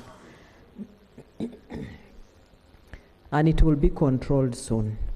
We always control these outbreaks. It is not a scare for us. The issue of the Health Center 3, Right Honorable, I need to follow it up and find out why the construction stalled. I can't remember offhand. I will do that. But I want to reassure him that we shall control the outbreak, but also appeal to him to continue talking to the people, because cholera is an orophycal issue. Hand, mouth, feces. They need to wash hands. Right Honorable, I thank you. Thank you. They need to wash hands, they need to boil the water that they are drinking and make sure the sanitation is good enough. And as leaders, let's communicate to our people. But since the people are dying, you really need to come in and support on those who are already sick. So you need to support them to make sure that we don't get more death. Thank you. Honorable Speaker and honorable members, before I answer my question, can now go. Before I answer my question, I wanted to inform Honorable Cole that I have never feared taking a photo with him. After our interaction today, we can go and take as many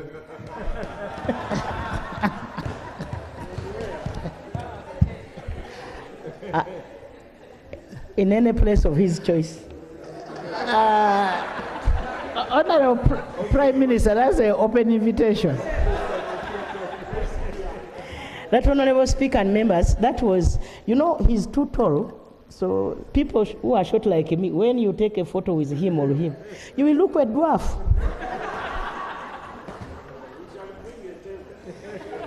So, in a brief, he should prepare a stool. Thank you so much. Right Honorable Speaker and members, I got another question from Honorable Veronica Nanyondo, the district woman MP of Bukoma and Simbi. Her prayer is that there is an effect on the implementation of the new lower secondary curriculum on primary school leavers. Can the government update on this matter? My response, Right Honorable Speaker and honorable members, is that at the moment, primary leavers transit from the knowledge-based curriculum to competence-based curriculum at secondary under the revised lower secondary curriculum. And the process of revising the primary curriculum to make it competence-based has already commenced to harmonize curriculum designs across primary and secondary level education. And once this is complete, Right Honorable Speaker and the honorable members, the learners will be introduced to competence-based teaching and learning from primary and progress with it to secondary education. I got another question from Honorable Valimwezo Ronald, Nsubuga, Nakawa East Constituency. He says that Uganda has very many experienced juakalis, but have no industrial parks and have continued to operate in domestic settling, but I think it is setting, with very high electricity and water domestic tariffs. This is something that has crippled their business, yet they compete with investors who operate in government industrial parks. These investors in government industrial parks have always been incentivized in the form of tax exemptions, low electricity and water tariffs. This makes it harder for the juakalis to compete favorably with these investors in the same market. His prayer is that, can the Prime Minister, when is government going to set up juakali industrial parks? My response, Right Honorable Speaker and honorable members, in this principle, all Ugandan investors have, if they all go through the Uganda Investment Authority, industrial parks have been designed with spaces specifically planned for setting up SMEs. SME parks which cater for juakali artisans activities. SME parks of 20 acres have been planned in all the operational industrial parks of Namamve, Soroti, Kasese, Sinombale, industrial parks, and others. The Uganda the Uganda Investment Authority also acquired the Mbarara SME Park, 12 acres, and this park has been handed back to Gatsby Group, the SME artisan from Mbarara. Government's vision is to develop new industrial parks in phases depending on the availability of resources in Gulu, Nebi, Arua, Madio, Koroyumbe, Padel, Paida, Dokoro, Lukunjiri, Isinjiro, Yam, Lira, Hoima, Bulisa, Kisoro, Kakumiro, Nakasongola, Luwero, Nakaseke, Mubende, Mitiana, Masaka, Kabale, Bushenyi, Tororo, Lakai, Kamulikwen, Busia, Kamuli, Soroti, Gomba, Kayunga, Chegegwa, and Iganga, where land has been mobilized by districts and already offered to Uganda Investment Authority for industrial development to foster innovation and equitable, sustainable industrial growth. Right Honorable Speaker and honorable members, the major infrastructure, e.g. workplaces, with shared common user facilities such as production equipment, showrooms for SME to use as they sell and grow their businesses, will be constructed within the said industrial parks. Number 10, Honorable Akero Lucy, District 2 MP, Amuru. She raised an issue on the lack of radiologists in the regional referral hospitals like Guru, Soroti, Mbale, and others. Right Honorable Speaker, my response is that it is true. A number of regional referral hospitals lack substantive radiologists for the reason that government has not been able to attract radiologists in some hospitals. Efforts are being made by the Ministry of Health and government to ensure radiologists are recruited for all regional referral hospitals. However, in addressing this gap, government has established a national teleradiology center at Mulago National Referral Hospital, where all the images are transmitted for review, interpretation, and reporting back to the respective hospitals for further management. Right Honorable Speaker and members, I beg to submit. Thank you, Prime Minister. You've heard Honorable Ochan.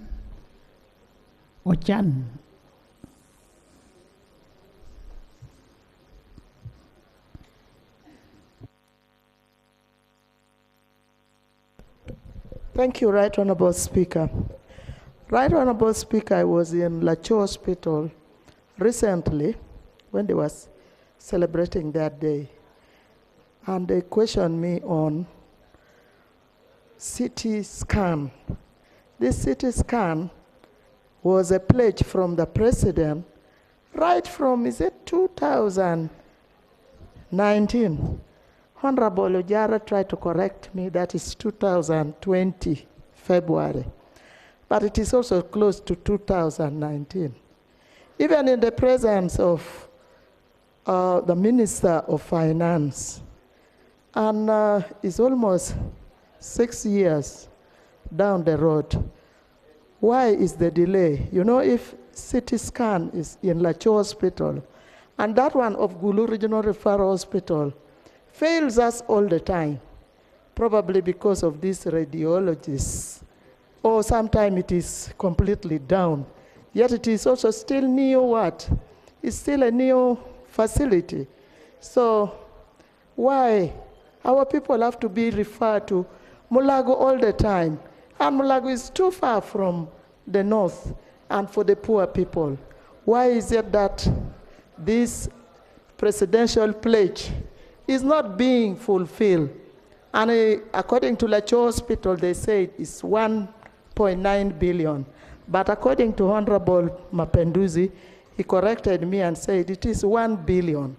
Even if it is 1 billion, I believe that if this pledge is fulfilled, it will help Lacho Hospital to help the people better. Why is the delay?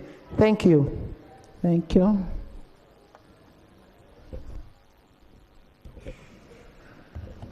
Right Honorable Speaker and members, I will remind the President about this pledge, but I request the member to put this in writing so that I can put a cover letter and remind Muzei he will fulfill.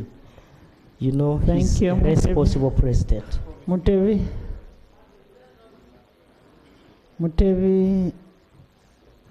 Honorable Mlicha. Thank you very much, Right Honorable Speaker. Right Honorable Speaker, in 2019, Government of the Republic of Uganda bought land for a number of villages in Nakasongola. I've been raising this issue to Parliament, to the President, to Uganda Land Commission and the Minister of Lands. But what is pending is after government sinking in or putting in billions of money, the villagers, the community members are waiting to get their land titles. But ever since 2019 to date, the titles are not forthcoming. I want to pray that the Prime Minister, Government of Uganda, goes to Nakasongola and explain to the community members, because when I've been traversing in campaigns, there has been a question, where are our titles? Where are our titles? I want to appeal to you, Right Honorable Prime Minister, that you direct Uganda Land Commission and the government to go to Nakasongola and explain over this. I thank you.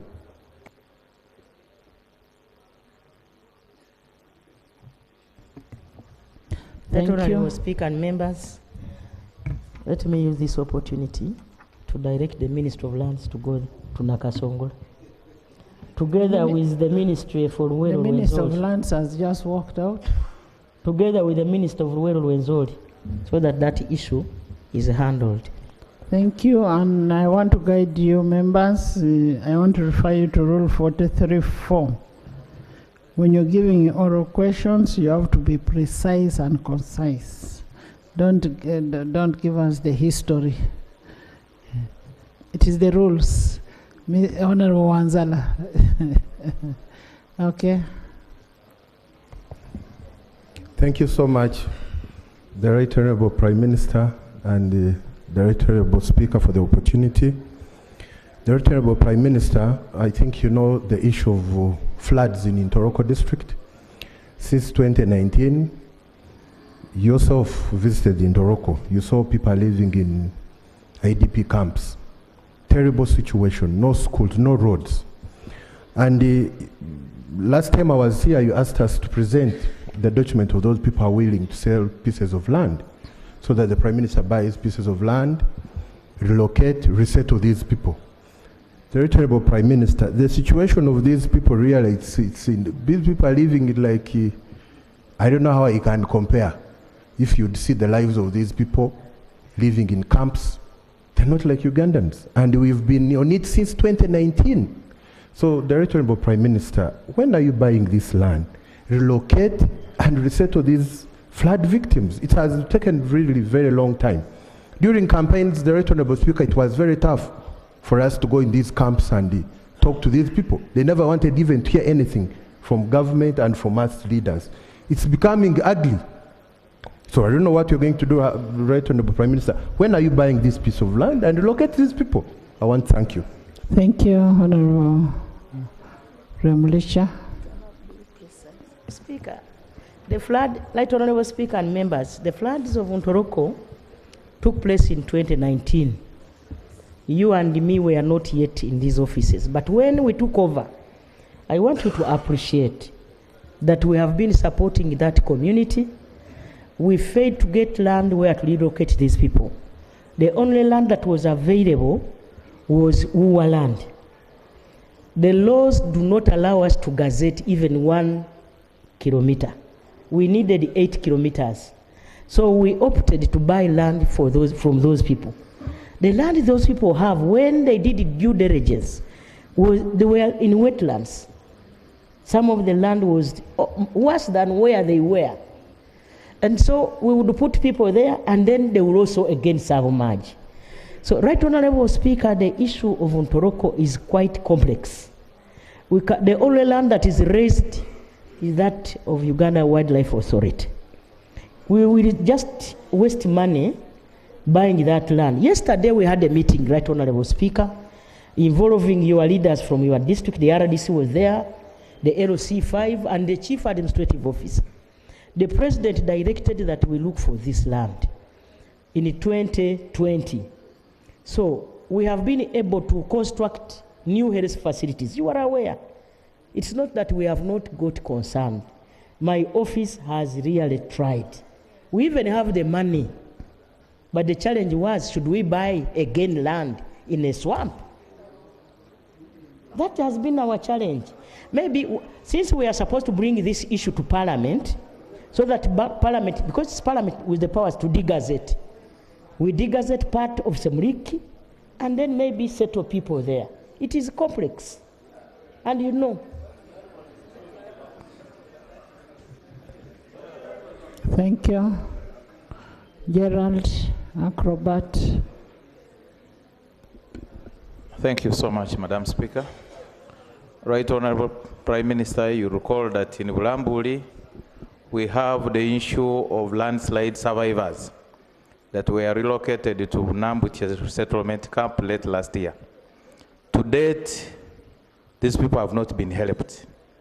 And as I talk now, they are in a miserable situation, especially the first 29 families that were relocated around 27th of November 2024. The land is there, the 2 acres for those families. Land also was given to Mazida. Mazida is supposed to construct a solar plant. Now, and we know that almost half of that land is a swamp. So yesterday, but on Monday, Cabinet resolved that a team from the Ministry of Lands, and I believe they went there yesterday, should go to Bulambuli, have a look at this land. If there is an area where we can settle people, then we start the settlement exercise. We appreciate and know that the condition those people are living in is not the best. Because living in a camp with a family, with everything, is really something that one cannot recommend to a human being. But we have no alternative as we speak now. Government gave me 50 billion. We have the money. We want to pay these people as we give them the land. We had come up with a resolution that maybe we give them cash. But Cabinet said no. We have to get land and relocate these people. With the 10 million. Thank you, Robert. Yes, thank you, Right Honorable Speaker, for the opportunity. I want also to thank the Right Honorable Prime Minister for the good response on questions raised. Madam Speaker, my issue is about the state of the road from Bundibujo to Fopoto. Right Honorable Speaker, the President was in Bundibujo. We have scheduled for a debate on Tuesday on roads. Issues of roads. Yeah. And we said we cannot discuss issues of roads without having finance here, because the Minister of Works said the problem he has is that finance has not released the money. So why don't you reserve that for Tuesday? Much obliged, Madam Speaker. Anybody on issues of roads, reserve it for Tuesday so that we can be able to handle it. Madam Speaker, would you therefore allow me to Lucy? Would you therefore allow me to, since the Minister of Energy is here, Lucy. I have issues Okay. regarding stranded. Honorable Abedi, ask one question at a go. Honorable Abedi, Mujiche. Thank you, Right Honorable. Right Honorable, government board money to improve connectivity of electricity to our people. We mobilized our people. They did the wiring for their houses. They paid the dues. But when they go to the electricity offices, they are asked another additional 100,000. This is obtaining everywhere in Masaka area. I want to ask the Prime Minister, and I know the Minister is here, why are the people in the offices of electricity charging our people another extra 100,000? They have done the wiring. You promised them no pole, one pole. And they have been waiting forever. First, again, when is the electricity going to be supplied to these homes? In addition to that 100,000 is being charged. Is it a directive from your ministry that they should charge another 100,000? Honorable Minister of Energy, I thought it was only happening in my district. I am happy it has come from another place. And what happened in my own district, they were collecting money from people. And they say that was facilitation for the people connecting power.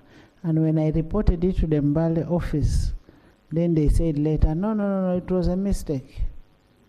So just know that it is happening. Yes, Honorable Okasai, is it still on energy? Honorable Minister, just hold on and you respond at once. Thank you. Thank you so much, Right Honorable Speaker. Right Honorable Speaker, in Iterego, you have poles flying, but they have not stepped down the power for people to use. And every effort to request the Meme team to step down power so that the youths can use it and homes can use it have become futile. Therefore, I'm asking the Minister of Energy, Terego being one of the refugee hosting districts, what has happened? Why hasn't power reached the refugees? Yet the money was allocated. Thank you. Thank you. Honorable Minister, we have so many places where the poles are put and the electricity is not connected. So you may need to address most of these things on issues of electricity. Yes, Silo. Right Honorable Speaker, thank you for the opportunity. In my constituency, we were lucky to get connections in 2017. But unfortunately, because of vandalism, they removed the wires from sections of these connections to the tune of more than maybe 3 kilometers. Specifically, there's a school called Kelim Primary School and a center called Freedom City. They have no power because of that. From 2017 to date, because of vandalism, what is the ministry going to do? Because just 3 days back, I was in that area, and the people were pleading to me and with me, and they said that you are our leader and MP. What is government going to do? to resolve this And matter. the minister comes from the same district. And the minister comes from the same district. And they ask me, your brother, your elder, is with you. What is the problem? Can't you ask him for the solution? I'm here to ask, sir. But what are we going to do? Prime Minister, you have a very good minister in Honorable Kasai. Very good minister. Honorable Kasai. Yes, Okot. Thank you, Madam Speaker. Madam Speaker, we are neighboring Kitgum District, Utuke, Pade. All the nearest trading centers and sub-county quarters that is neighboring us are connected with powers. When you go to La Yera, Mia Pachua, and then you come to Lumoy, Mia Pachua, you come to Wall in Lugung, Ukwadoro, which is bordering Lagoro. Then you go to What is the issue? I'm trying to raise the issues that the very closest precise district. and concise. What is the issue? Connection of power. Yes, Madam. I am trying to bring the point at home that the very closest sub-county and trading center to our sub-county and district are connected with powers. And Agago, being the closest, have been left out. And yet, remember some years ago, money was borrowed to finish up these connections of the powers. This question goes to the minister in charge of electricity and the minister in charge of northern Uganda. Why are you leaving out Agago in that dark? When are you going to complete that work? I thank you. Honorable members, when you start bringing a preamble, instead of going straight to the point, I will cut you off. Yes. Thank you, Right Honorable Speaker. In my area, I have had to reach areas where they had the erected poles so that they could provide power, solar power. That was even before I came to Parliament. The poles have been there for more than 6 years, and even the solar panels are not there. Those are areas, so specifically Kagava and Rubagano in Isinjiro West. And now, people actually have started vandalizing the poles because they have been there for more than 6 years. So I don't know what the minister you are thinking about that project of the solar to hard to reach areas. Thanks so much. Robin, thank you. Yes, Dakas. Thank you, Madam Speaker.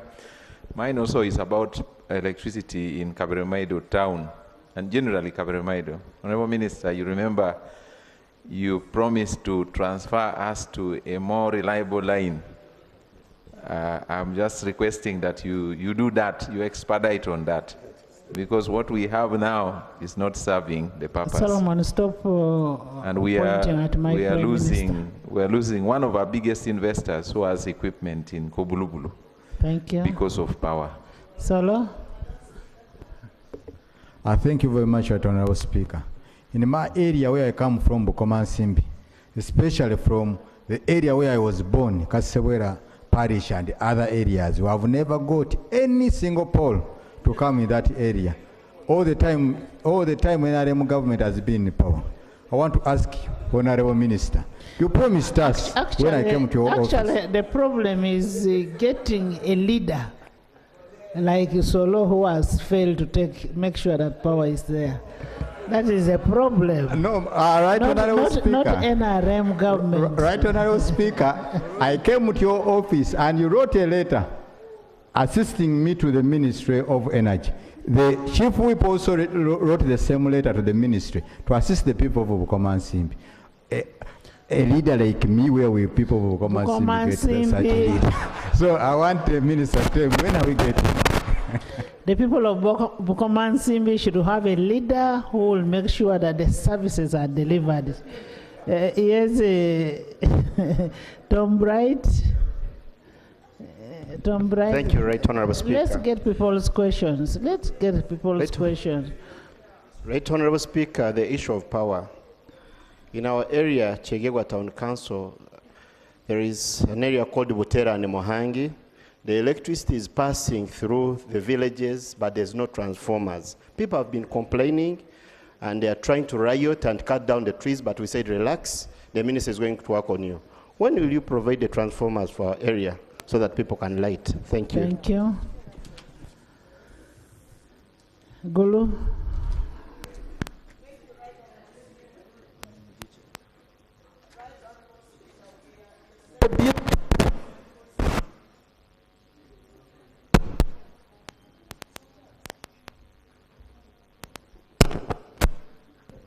Right Honorable Speaker, I remember a survey was done in Gulu City for extension to all other parts of Gulu City which did not have electricity. That was in 2022. We are now in 2025. What is happening? Even transformer is a big problem. Thank you. Our people cannot buy transformer. Thank you. Andrew.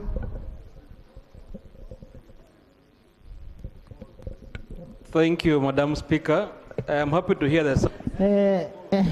Procedure, Madam Speaker. Yes, procedure matter. Thank you, Right Honorable Speaker. From the look of things, there are a multiplicity of concerns on poles, matters electricity, and from the rules, the requirement is that the Prime Minister's time, she should be concise and precise in her responses. Don't you, couldn't it be procedurally accurate to, like you did with the Minister of Works and Transport, require the Minister of Energy to come with a comprehensive response to all these concerns, Madam Speaker? Honorable Minister, I know all these questions have got you off head. You may not understand which area has poles, which area has transformers. Can you, which district, is it possible for you to get a report on which district, what has been done, what is going to be done, in relation to the amount, to the money which was given to you? Can you bring that report to the House and we debate it? Now let's hear from the Minister.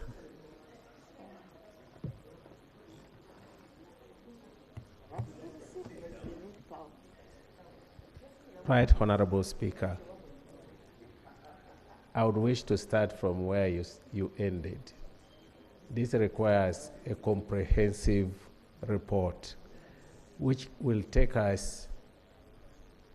I've tried actually inviting the members of parliament, and I tell them what is planned for their districts.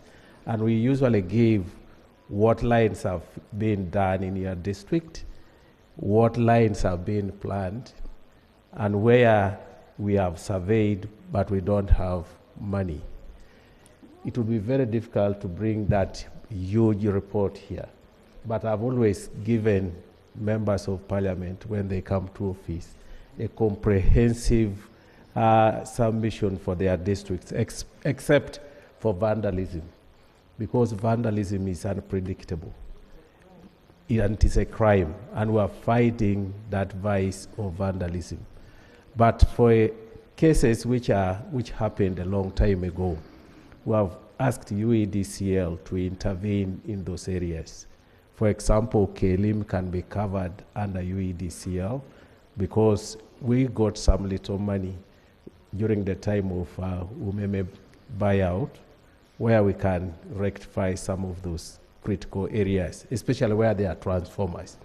And then on transformers, transformers come out in two forms. There is rapid development in our country. For example, in Kumi recently, they got some transformers in areas where there was rapid development. You can make that request and we take care of it. Now, Obongi, stranded lines. Stranded lines are our priority. We're actually going to provide transformers for those stranded lines and actually string them. But stranded lines are of two types. There are certain lines which were constructed by politicians, and we don't have a record of those lines. Those ones we have got to look for new money. But for the lines where there was a project, we're actually going to take them up. Obongi is our priority. Obongi, it is about 13 kilometers, and we're actually going to provide connected electricity to Obongi. Possibly before the elections, we shall go to, yes, we are going to do that.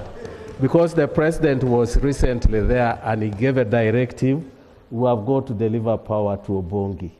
So Obongi, you are on top of priority. Bukomasimbi, we carried out a survey. Right, Honorable Speaker, you sent him, and we carried out a survey of Bukomasimbi. Some of the areas, but not every village is going to be connected to electricity. We are going to focus mainly on schools, health centers. It's very difficult and very expensive for us to take power to every village. So we have not yet reached there. Honorable Minister. And then the charging. Right, Honorable Prime Minister, it is illegal for anybody to charge 100,000 for connection of electricity. That is illegal. If you can report such a person, we can actually follow that case. There is free connection is you only pay money for inspection, and you pay money, it is 41,300,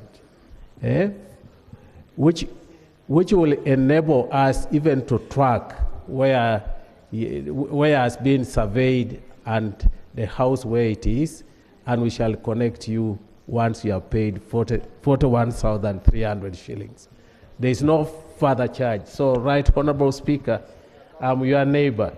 I'm going to take it up to look for those areas where people are being charged 100,000 for connections. And the areas where there is no power. Madam Speaker. Thank you. Thank you. Madam Speaker. Thank you. Madam Speaker. The minister will give us a report in relation to power. And yes, Honorable Bugiri. Thank you very much, Right Honorable Speaker. Right Honorable Speaker, I want to find out from the Prime Minister when the implementation of the USMID program to Bugiri municipality is commencing. Because, Right Honorable Speaker, I am aware that there is government support to municipalities, which support extends to constructing tarmac roads, street lighting for municipalities. It is a special government program. It has been implemented in other municipalities, and I want to find out when it is coming to Bugiri, because, Right Honorable Speaker, as you are aware, Bugiri is the first important town as you enter Uganda from the other side of the country. So it is an embarrassment for it not to be benefiting from the municipality. Honorable Asumani, the financial year has just started. That money was budgeted for.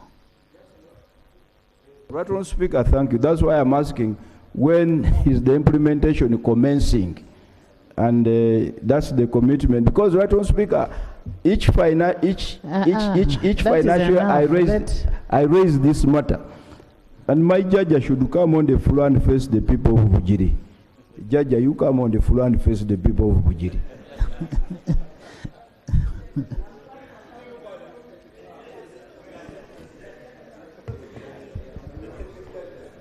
Right Honorable Speaker, my muzukuru, I think things are not doing well there.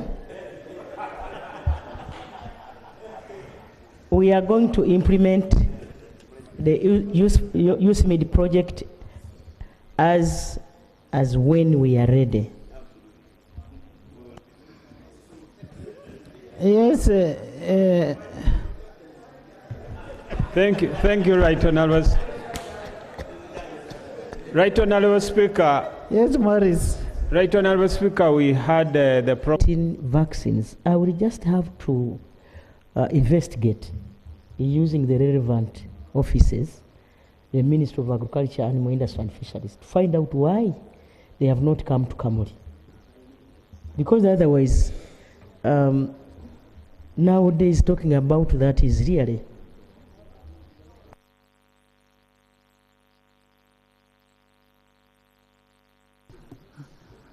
Olympian, Honorable Bua. Thank you very much, Right Honourable Speaker. I think the matter I'm raising on the issue of the schools. Right Honourable Prime Minister, I would say the issue, because if I use the matter, it could be a different thing. So, the issue I'm raising... Who is Honorable Atkins?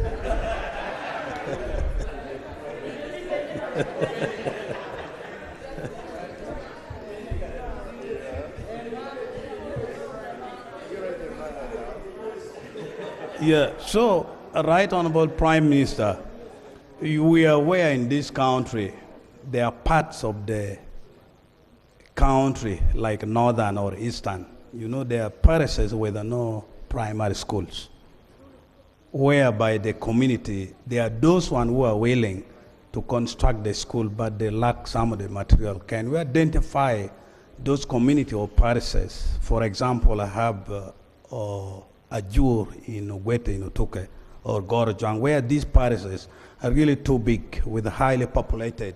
Can we identify these kind of parishes and we give them roofing material so that they... as when we have the money.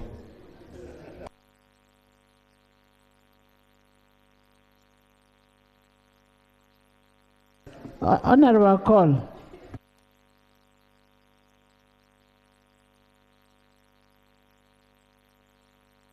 Right Honourable, thank you for the opportunity.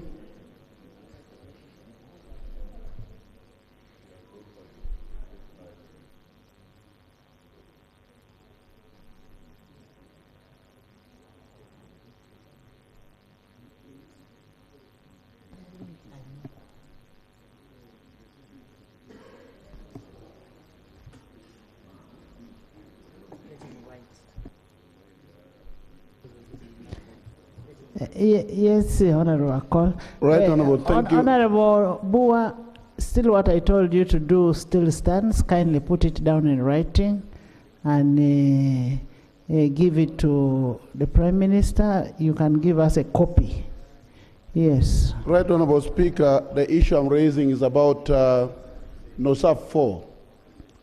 Right, Honourable Speaker, as I'm aware, the World Bank approved the NOSAF 4 to have started in July. But Right Honourable Speaker, I have talked to the chairperson of National Economy, and nothing has been presented to the Parliament for approval, as we really, sub-regions that are supposed to benefit from NOSAF 4 are suffering. Right Honourable Speaker, we have been together with the work members of Parliament, and I'm getting a lot of questions. This is members of Parliament from West Nile, Acholi, Lao, and Karamoja. We want to find out from Right Honourable Speaker, when is the loan going to be presented from the to Right Parliament Honourable for approval? Prime Minister. I mean from Right Honourable Prime Minister, when is the loan going to be presented to Parliament for approval? Thank you. Prime Minister.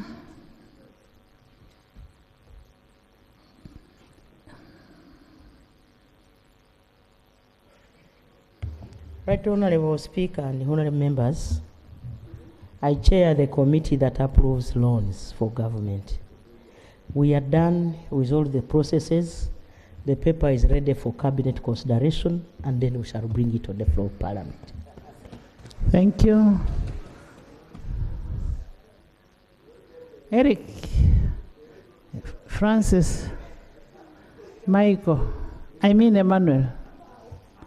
I'm giving those who have not said a word at least. Yeah. Thank you so much, Madam Speaker. Right Honorable Prime Minister, you started a very good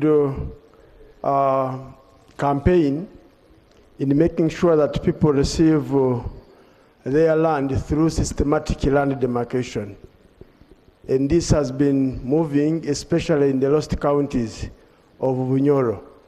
Right Honorable Prime Minister, the project now has stalled.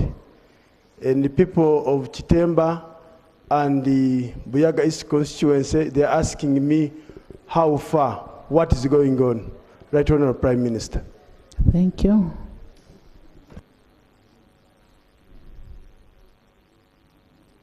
Right Honorable Speaker and honorable members, when they talk about lost counties, you truly sympathize because that's where I am.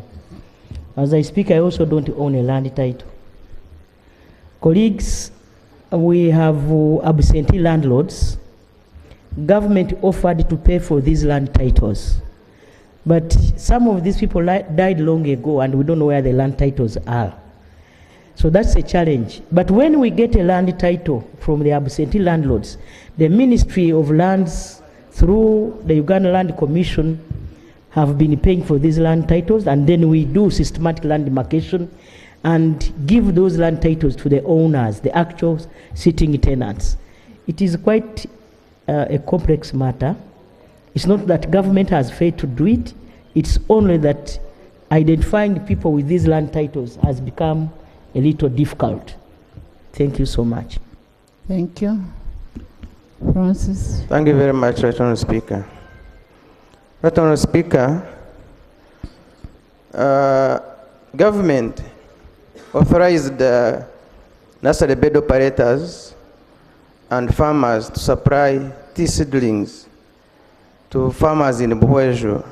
And this process at some stage was coordinated by the Prime Minister. And we had said they would be paid in one financial year. And this was 2022. They have been requesting for payment since then. Some of them had gotten loans. They have been arrested by very many money lenders. Now they are asking, because I think around June, the Minister of Finance said they were going to be paid before the end of last financial year. They are asking, when is this payment coming? Right Honourable Speaker, since you are involved, I'm sure you can help us get this payment.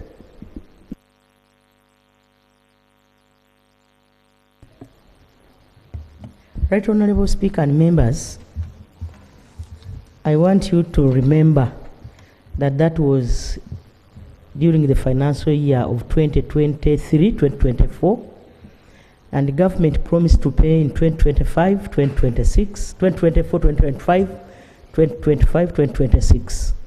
We have been able to pay some people or some companies. We are paying in a phased manner.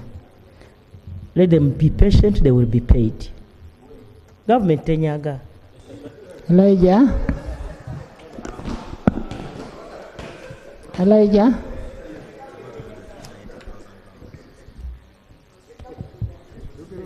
Yeah, thank you, Right Honourable.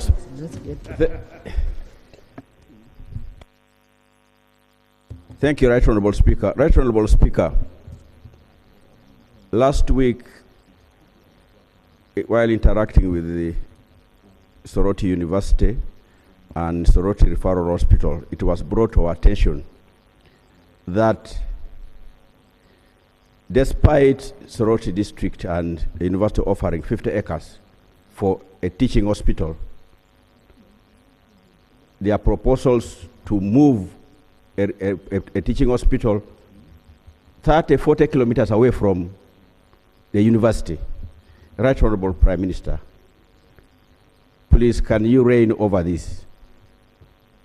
Because that's a concern was brought to us by the university and Soroti General Referral Hospital, because it is going to become both a referral hospital and a teaching hospital for the university.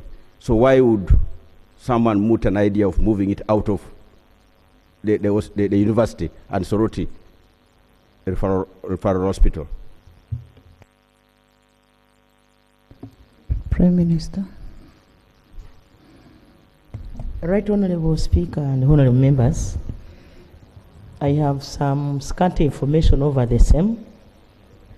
I request you, my brother, to furnish me with the necessary documentation so that we can act accordingly.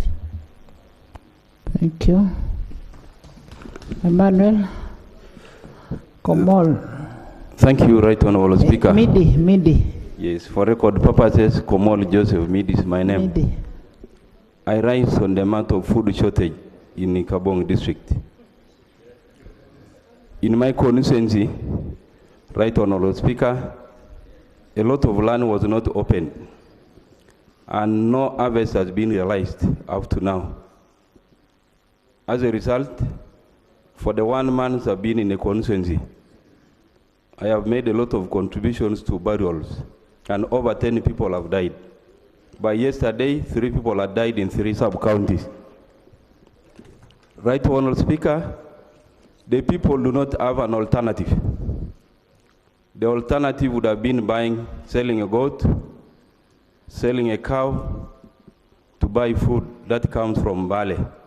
But some families do not afford, and as a result, these are the families that have been affected.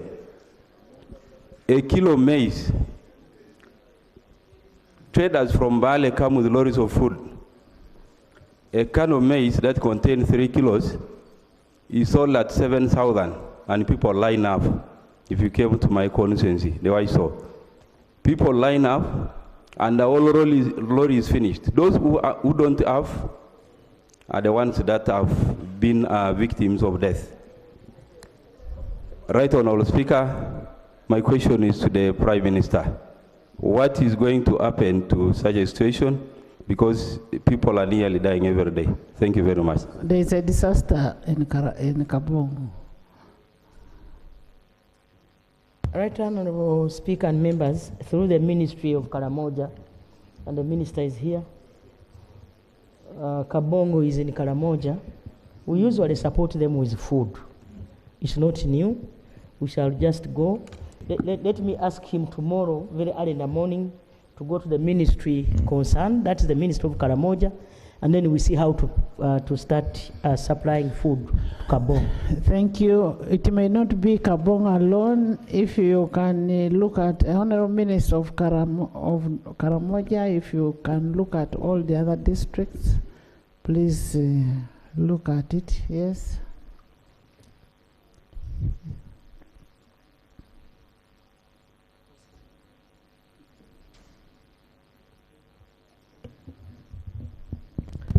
Thank you so much, Right Honorable, for the opportunity. I have an issue. We are having a current process of renewing our national IDs countrywide. But in my constituency, we are having challenges. Some of our people are being charged money. Yes, especially, especially those that have changes that they need to do on their national IDs, but it has become a general concern.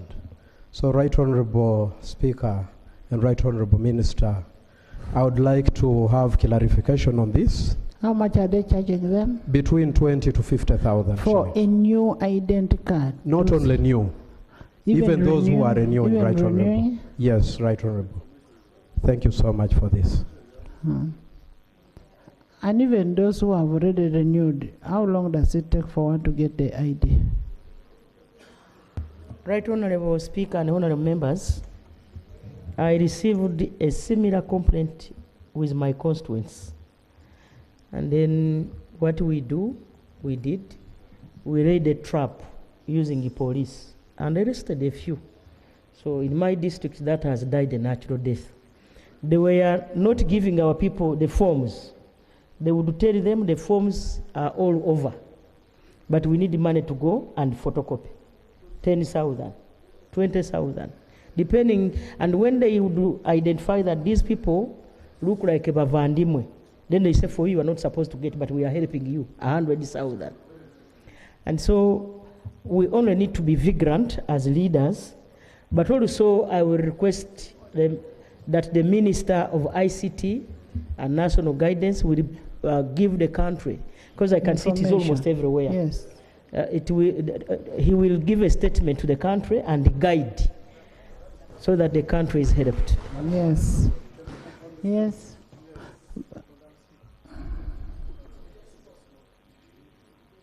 Right, Honorable, there are two issues on this particular issue of NIRA.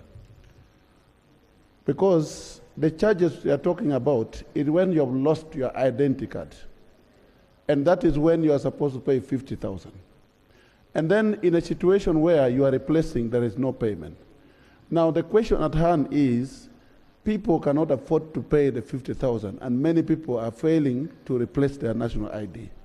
And I think that's another issue that on the NIRA renewal, which is very important that Prime Minister try to deal with it, please. Thank you. Thank you. Bundibujo.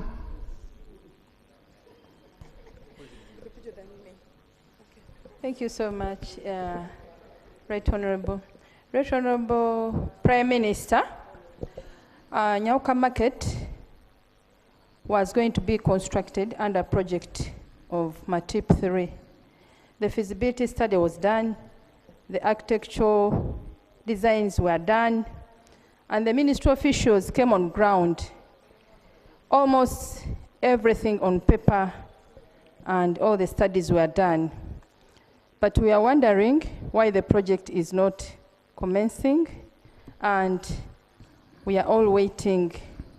When will the Nyahuka Market project start to be constructed? Thank you. Prime Minister.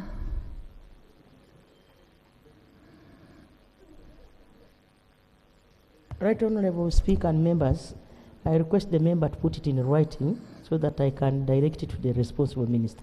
Right Honorable Prime Minister, in 2023 and 24 financial year, Ministry of Finance allocated 900 million for Anyirbu Health Center 3. Since then, the construction of the health center has never started, and this has never been reflected in the subsequent budget. When is the actual construction of Anyirbu Health Center 3 starting? Thank you. Thank you. Right Honorable Speaker and members, some of these questions need to be written so that I can get accurate answers. Thank you, Honorable Prime Minister. Honorable Prime Minister, thank you for spending over 1 hour in answering questions. The House is adjourned to Tuesday at 2.